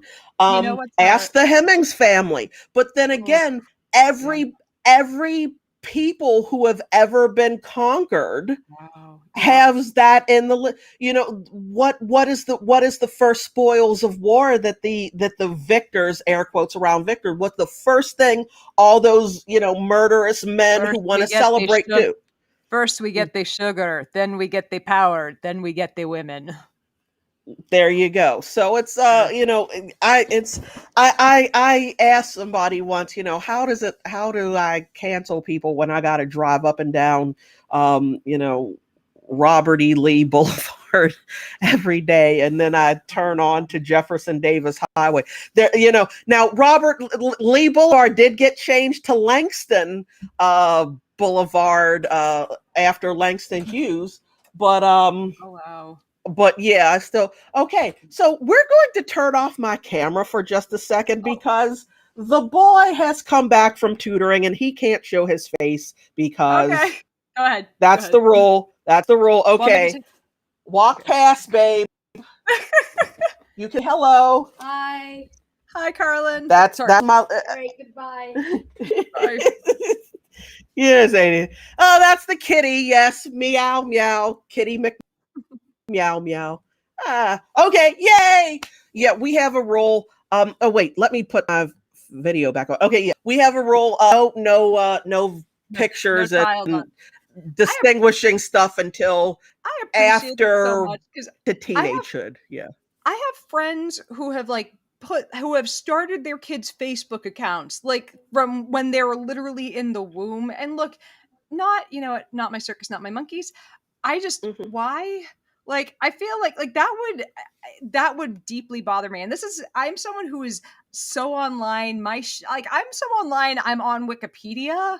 I'm everywhere. Yeah. Every bit of my information out there. But you know what? I made those decisions. I made every last Yeah. one of those decisions on my own. Like it worries me sometimes, and I'm like I put shit out there when I was a teen. Like I put my little teenage ramblings about my heart being broken and that stuff out there. And I'm like, oh god, are those blogs? Do those exist? Are those findable? And I'm like, I don't want. If I were a teenager now or come, whatever, I'd be horrified if my mom was like, I'm just going to throw pictures of you when you're a kid and all this stupid shit that you did while you didn't, have a brain that was functional yet. I'm going to make a Facebook profile of that someone could find. Why? Yeah, Why? well, Like, and that's the thing for me that drove it home was that um it's one thing when frankly white supremacists who thought that I was mean to Tucker Carlson or that I didn't offer proper deference the when Bill opportunity O'Reilly to was be still on. mean to you had the Yeah, opportunity oh to be yeah. mean to I Tucker mean, Carlson. You yeah, queen. yeah. his people stopped calling me to be on his show because like I'm mean to Tucker. And I'm like, I'm Oh, not mean. I just ask him, did he say that? And then I'm silent, and that's being mean. But it's one thing to have accountability people is come after mean. me. I'm like, for a child who can't process, like, like it. He if he wants to do it when he's old enough, that's fine. I don't care. I understand. Like, how do I know that I'm not preventing the next, Logan or whatever the other Paul's name is? I forget Oh, what. gotcha. What's the Jake. other Paul? There's Jake. Yeah. Well, it's Yeah. I super mean, maybe my online. kid would be that, or maybe my kid would be the kid playing with toys and making $1 million a week. I don't know, He can but start doing that when he's a teenager, not when he's exactly. like And I also on Facebook like post a bunch of stuff that he says, or he, and it's usually because I've got a kid who like sick burns his mom all the time. I'm like, how he just says you're stuff that protecting I'm like, yourself. yeah, I'm like, how did you? It's funny, and there's a lot. There's a book in this. The stuff that I don't put on Facebook that he Oh my says god. like, yeah, the stuff I put on Facebook is pure appetizer, and I've Oh got my I've god. got meat. It's I've got I, j- meat.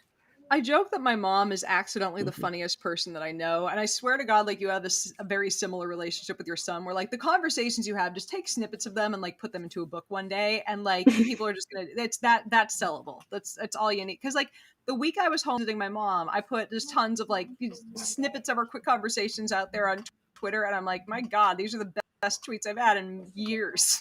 Just Well, I it's mean, William Shatner starred in a show. True, the execution for whatever reason didn't resonate, but like the Twitter account shit my dad says got picked up as a oh my God, CBS TV show, and yeah. they got Shatner to star in it. So Twitter was like yeah.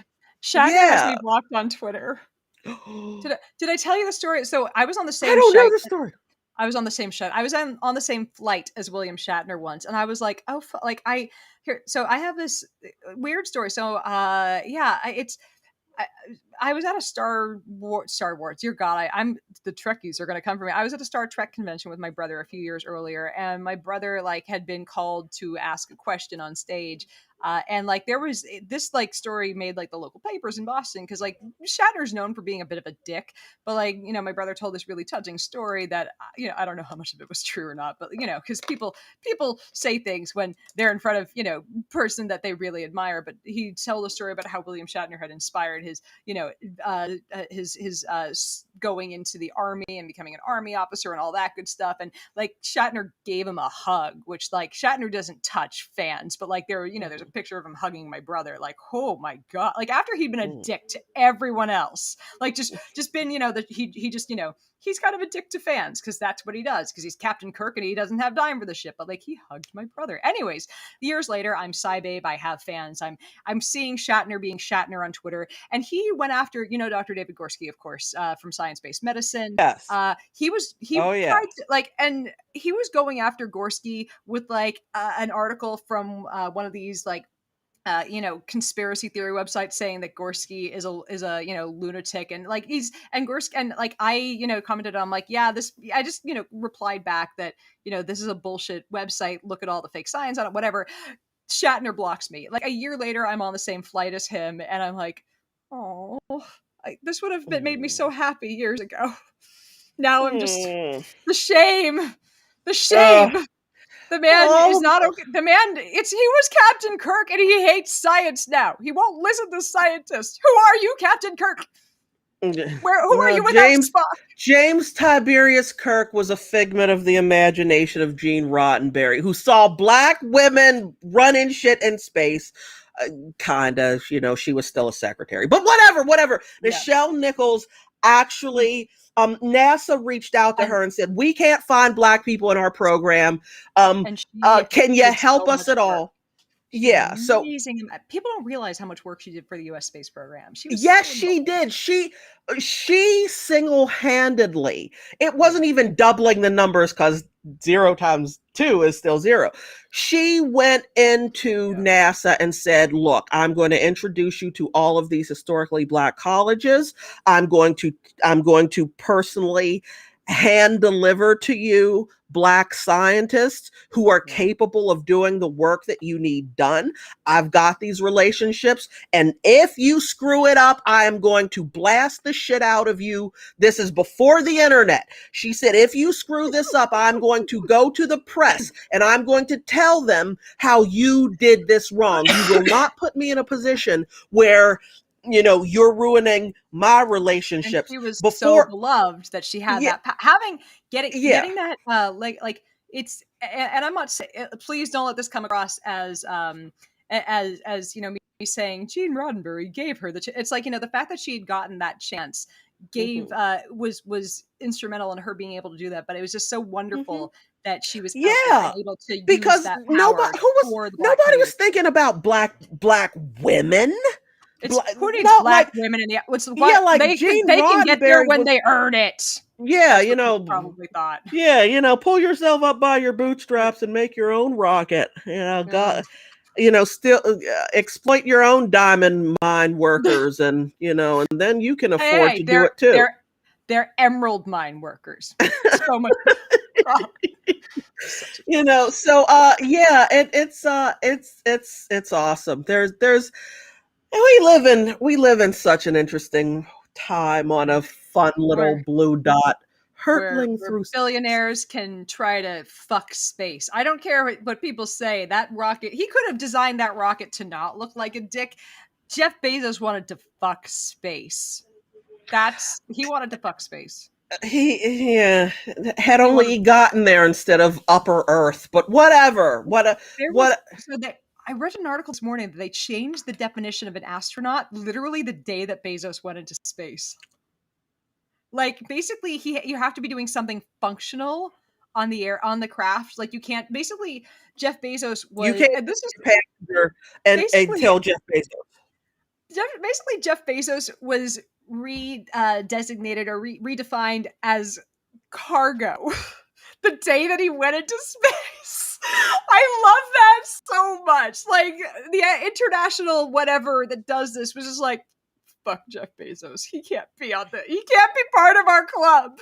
He's airspace cargo. He's cargo. He didn't do anything. Like you have to just like press a button or be a part of the flight or have a job on the. You can't just like be strapped in and out. Like so maybe Richard Branson's an astronaut, but Jeff Bezos isn't. Look, it's not that. Like I think if you're a billionaire, you done something to screw over the people that work for you because you didn't do all that work. Other people created the wealth with their labor, but like Branson has at least done some amount of has not exploited people quite to the same degree that Jeff Bezos have. I'm just throwing it out there. It doesn't seem like quite the level of douchebag. I could be wrong. I'm probably wrong. Yeah, but like, well, it'll come out. It'll come out. Like, if so. Every time you think someone's the okay billionaire, it turns out they are not. Like I have one billionaire friend. I'm sure he's an asshole too, and I just don't know it. Like, or I'm just in denial because he's nice to me. But like, it's just in denial. Anyways, but like, I just think it's funny that Branson like snuck in under the wire, even though his ship didn't go up quite as high, and like Jeff Bezos, like, sorry, we're gonna can't buy this one with all of Amazon's money. And I love that. Someone just commented that his ex-wife is fabulous. I believe she's all. I might have misread this. I hear that she's already remarried to a teacher, and she's given away how many billions of dollars already? A lot of it to HBCUs. Just yeah. You can just give money away. It's not that hard. If you've got a lot, you don't have to fuck space with burn it up going into space. Yeah, don't have to fuck space. Don't have to. Anyhow, so I just let me I want to ask a question because I'm struggling with the idea that I'm about to put my kid back in school. Oh. We're masked. but we're also literally going. He He's old literally enough to be going to school. vaccinated. Yeah, he's He's vaccinated. he's fully vaccinated. And kids in at his he's junior year high, He's or am I he's misremembering? well, yeah, he's going to the 8th grade. I've got a 13-year-old teenager Oh my god, the with bad giant smells! feet. I Bad slipped smells it. and the gym socks are coming. Ah, I'm Oh sorry. yeah, That's oh yeah, gross. yeah. That's yeah. That's The gross, but we're shoes real are here. starting. Yeah, the other day I was going, "What? Is that the shoe? Oh my god! Did the cat vomit? No, that's the shoe." Um, Oh my gosh. but I went to bed after my husband last night, and the dog followed the husband into bed. I get into the room, like I open the door, there's dog vomit like right in front of the floor. I'm like, oh buddy, thank you. I just wanted to share that with you because it gotta love. happened to me. It's now happened to everyone in this chat. I'm sorry, or you're welcome. Anyways, back to Yeah. your son. Uh, so here the thing is, his school is 5th through 12th grade, and they're pretty much, they're staggering entry and whatever, and the kids Yeah. are separated by floor or whatever. But there's a sizable portion of 10 and 11-year-olds who can't yet be vaccinated running around through the school, and I'm Yeah. just curious about what That's that means yeah. for, yeah. Is potential. So, yikes. That is a that fucking it blows that it's not like eight, like that it's not. It blows that he's not in high school. But let's Mm. see. So number one, good thing that you're all vaccinated. Number two, are the rules that you have to wear masks at school this year. Like, and I know there are going to be times Yeah. that obviously has to take it off, meal times, whatnot, and like not everyone. There's always going to be the kid that has it as the chin diaper. Like, no matter what, Mhm. some kid is not going to be able to, sort out, mask. That's a thing that's going to happen, and inevitably there will be, unfortunately, likely an outbreak. The good thing about even, whatever the case will be with the Delta variant, number one, Pfizer is already working on a booster, not getting a third shot of the current Pfizer shot out to everyone, but an actual getting what they've got now and being like, all right, we see that we got these variants that are hurting people. Let's make a version of, let's change the shape of the spike that we're making people immune to, and or getting people's systems to react to, and get that approved and ready to go out. So Pfizer is already working on a thing for that. So it's going to be a little the first few months, but it's as long as everyone's masked up, and especially if you can throw your son, as long as you can send your son to school with an N95, which should protect Mhm. viruses from going in, that's going to help you out quite a bit. But number two, when that shot comes out, get it right away. I think that's going to be instrumental in keeping us all safe, and I hope that should be. And I could be wrong, but I read that was going to be out by the end of the year, and that's going to help. But my other thought, and I've been considering doing this, and I think you just can. I would look. Please double check me. Please fact check. Please ask your doctor. Please ask a person who's like strapped a thing onto you, and Mhm. then read some numbers. Look into getting Mhm. another shot of fucking something. Just Yeah, in case I might go out and get J&J or Pfizer along with the Moderna one, just because why not? I've been thinking about it. I know James Fell got he got fully vaccinated, I want to say, with either Pfizer or Moderna, and then got J&J on top of it. Like, he's gotten 2 of them and he was fine. I know other people have done Yeah. it. Given that it's, we don't know exactly how long you have that full immunity from it, and this thing is around and being dickish, yeah, I might go out and get another one. So I am not against that. Like, look, again, not an immunologist, not your doctor. Talk to your doctor about that.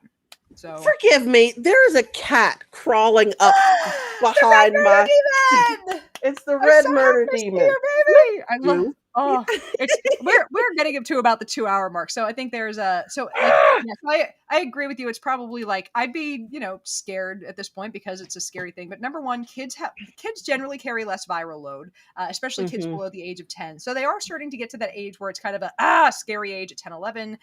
Make sure, Mhm. again, the best thing you can do is make sure you get some N95s or KN95s for your son, so that he's not breathing that in. And just tell him to not hang out with the 6th and 7th graders, because fuck them. They're just Yeah, not well, cool. And I'm just there is that, just it's don't just hang out. Don't hang out with the they're younger kids. They're not cool. they want to get Oh god, it's tell them to go for older women. It'll Yeah. work out better.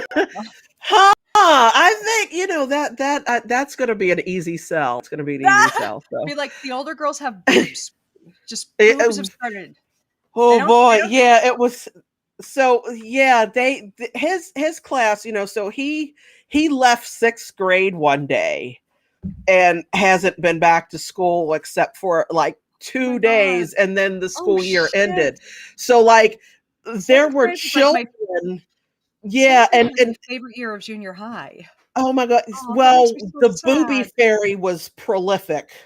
Oh my There god. was like I'm seeing and everybody had all this hair, so I'm used to seeing little kids, and they're all from the back. They all may as well be Puberty boys. happened. And then Puberty like happened so I'm much like, this year, who's didn't it? that girl? With the luscious flowing hair and the round butt. It's like, oh, that's the stick girl you used to talk to. She's not a Oh my stick God. anymore. It's fun. Like it's funny because 12 was the year that like I shot up 6 inches, like Yes. overnight, and Yes. the parts like that's the exact year when all the adults, the adults shit like just like, showed up along with the Yeah, back. it was like, I mean, it went from ironing board to Coke bottle amongst a third of the girls that if you don't stop pulling the damn cat, go away. He's pulling the cord to my honey, please get this cat before I throw him. Demon. Yay, he's a murder demon. Is this cat mine? Demon. Thank you. Yes. It's time for tea.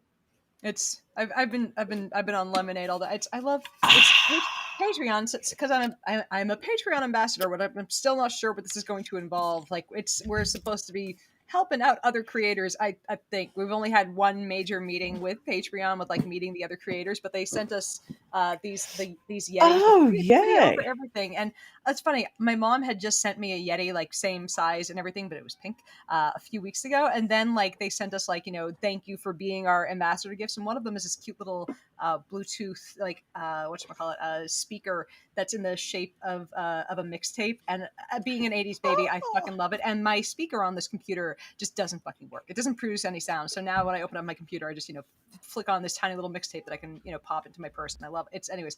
But they sent this too, and I'm like, I have an extra Yeti. I love my Yeti. Anyways, if you have not experienced the joy of a Yeti, you can put in like I can put in ice in the morning, and the next day the water in this is still cold.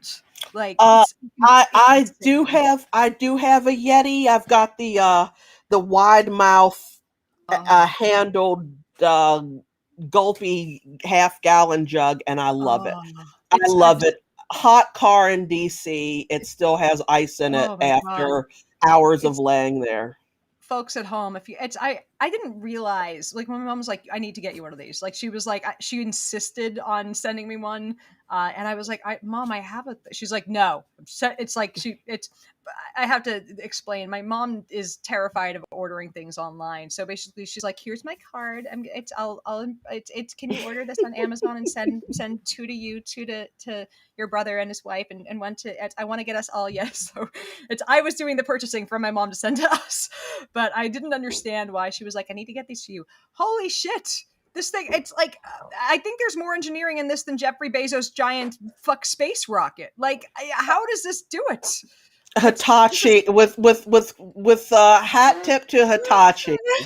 This is design inspiration. Yeah, it's a sin against God how this thing keeps things like when it kept coldness from ice for 2 days, I was like, this whatever this is, it's monstrous, but I love it. Anyways. So that makes me happy. The things. Yeah, carry on.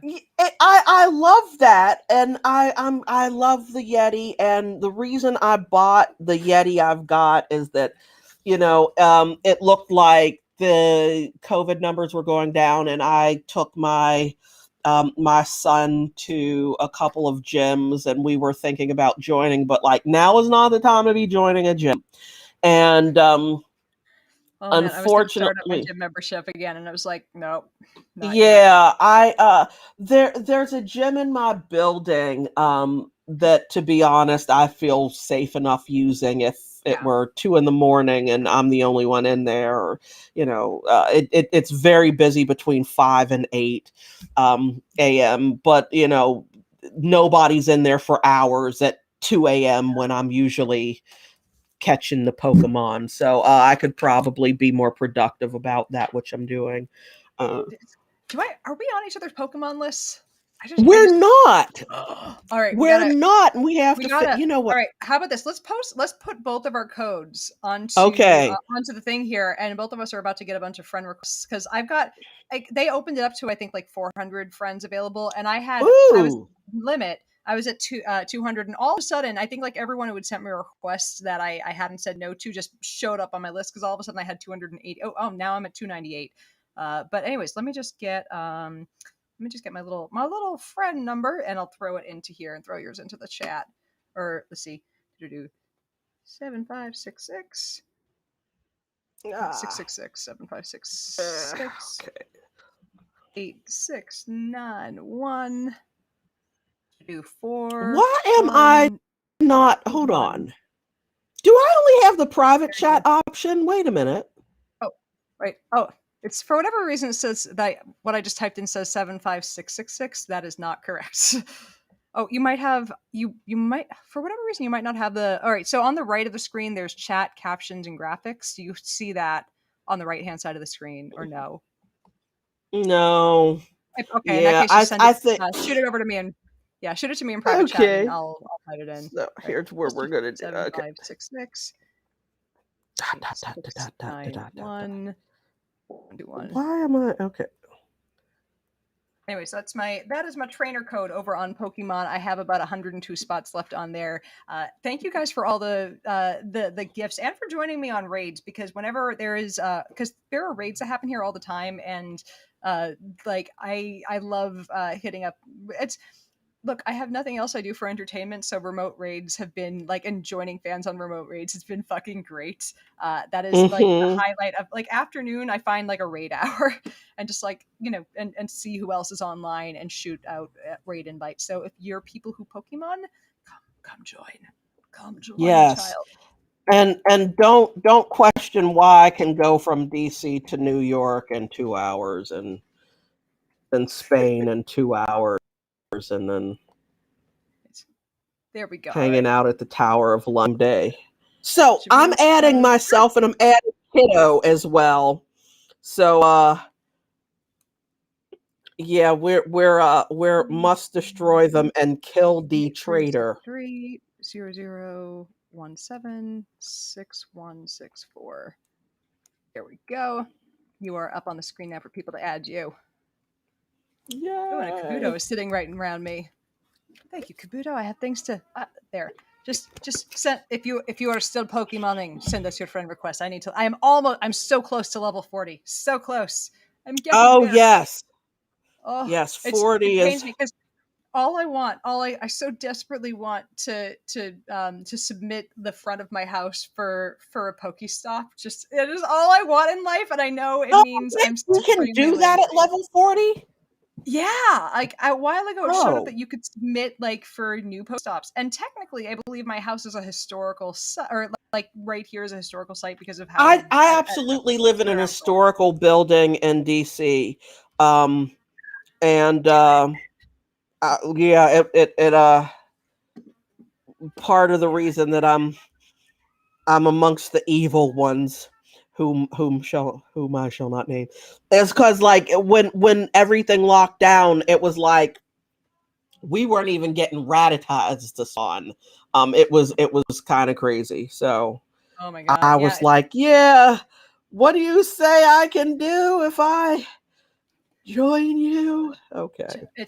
It was so nice to get whatchamacallit, beginning of this thing, having them be like, here like incense is going for double the time, here's all your extra stuff you can do from home because we know you're terrified to leave the house. It was not all right. Let me just add you. Let's see, 8373 0017 to do 6164. Invite sent to friend. Oh, and let's see. 3346. Ooh, 5103. 1417. And let me send that one into chat as well. There we go. 3346 5103 1417. Who was that one again? Is that you or your son, you said? That one's me. The first one was my kiddo. Okay, gotcha. So And it's I've sent friend requests to both of you. Cool. yay! Yay! All right, 3 people sent requests. Yay! Boom! Accept.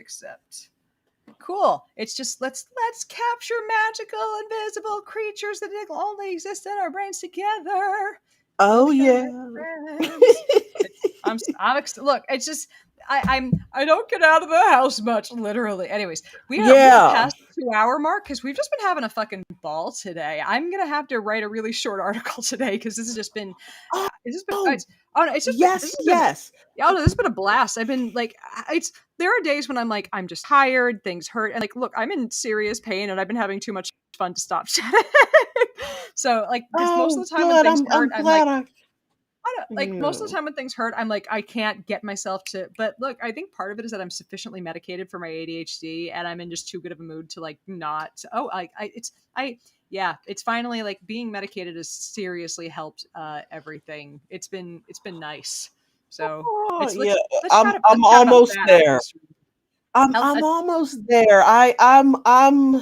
I'm usually a more compliant patient, but like I ended up just finding a place where I could buy modafinil online.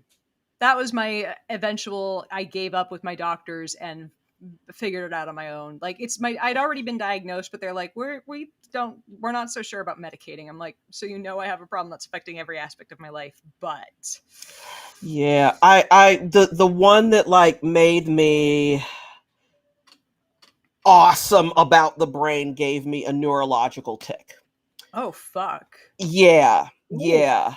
Ooh. Like it was like it's like the best day ever, and I can do what I want, and then like I started having I started to have a muscle twitch thing that was neurologically based, and my doctor, I was like, well, this is kind of awesome. Can I just learn to live with this? She says, okay, so what if it decides that the next muscle it's going to do this to is your heart?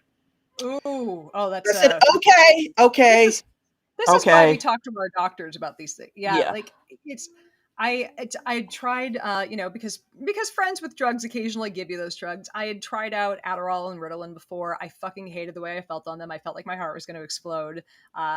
I didn't. And here's the thing, modafinil, like it's a stimulant too, but I don't feel like I don't feel jittery or like ultra awake. It's just my brain does the executive dysfunction part seems to calm down a bit. I feel like I can, like, even though I'm still kind of a jumbled bag of like my brain is less like that, and it's easier to get things done in a straight line. And everyone who's got a bit of ADHD, who's got themselves a case of ADHD, their brain, might respond to a different thing, or their, the way they feel, because their body is just not going to respond the same way to everything. We work better on different drugs. So like, I don't like the things that are like, I don't like the typical stimulants, but modafinil, the fact that you can buy it from, legally from Indian pharmacies is a lifesaver. It's literally made my life, much more functional. Very heavy weightlifting helps me to focus. For me, I mean, I'm no Olympian, but like if I had my way doing 3 to 5 sets of deadlifts with like 400 pounds on the bar, it exhausts my body and my brain enough that I can just sit there and go, okay, this paperwork is due at 8 a.m. tomorrow, and I can get it done. Not having a gym where I can, and running hills doesn't do it, push-ups, and I need super heavy, for me, deadlifts. And I haven't had that since the pandemic started, and I really notice it. It's funny. I had, it's similar but different exercise when I was running. because I ran a couple marathons. When I was running, like I felt like if I did 8 miles in a day, like my brain was just calm as the fucking freshly driven. I could just sit down, do my work. It's like nothing bothered me. Like because I got all that like whatever the extra like was in my brain, it was like I burned it off. So it's exercise. It just whatever it is in your body that just needs to it go. I don't know. I think that's a common-ish thing with people who have focus issues is the exercise kind of helps it. So I feel you. Let's it has been let's wrap up because dear God, we have talked, we have gone through we're gonna run out of no, we'll never run out of things. Anyways, Jamila, where can first a quick, I'm just gonna throw out a call to action. So guys, as usual, if you are not one of the if you're not patronizing us yet, start being more patronizing. If you would like to become a patron of the show, a couple ways that you can support us is one-time donations are always appreciated over at PayPal. My PayPal link is down there. There's also patreon.com/SciBabe where you can get our the MOS sent to you every day. There are a couple of bonus streams a month, which I need to reschedule that right now because it's been a fucking month.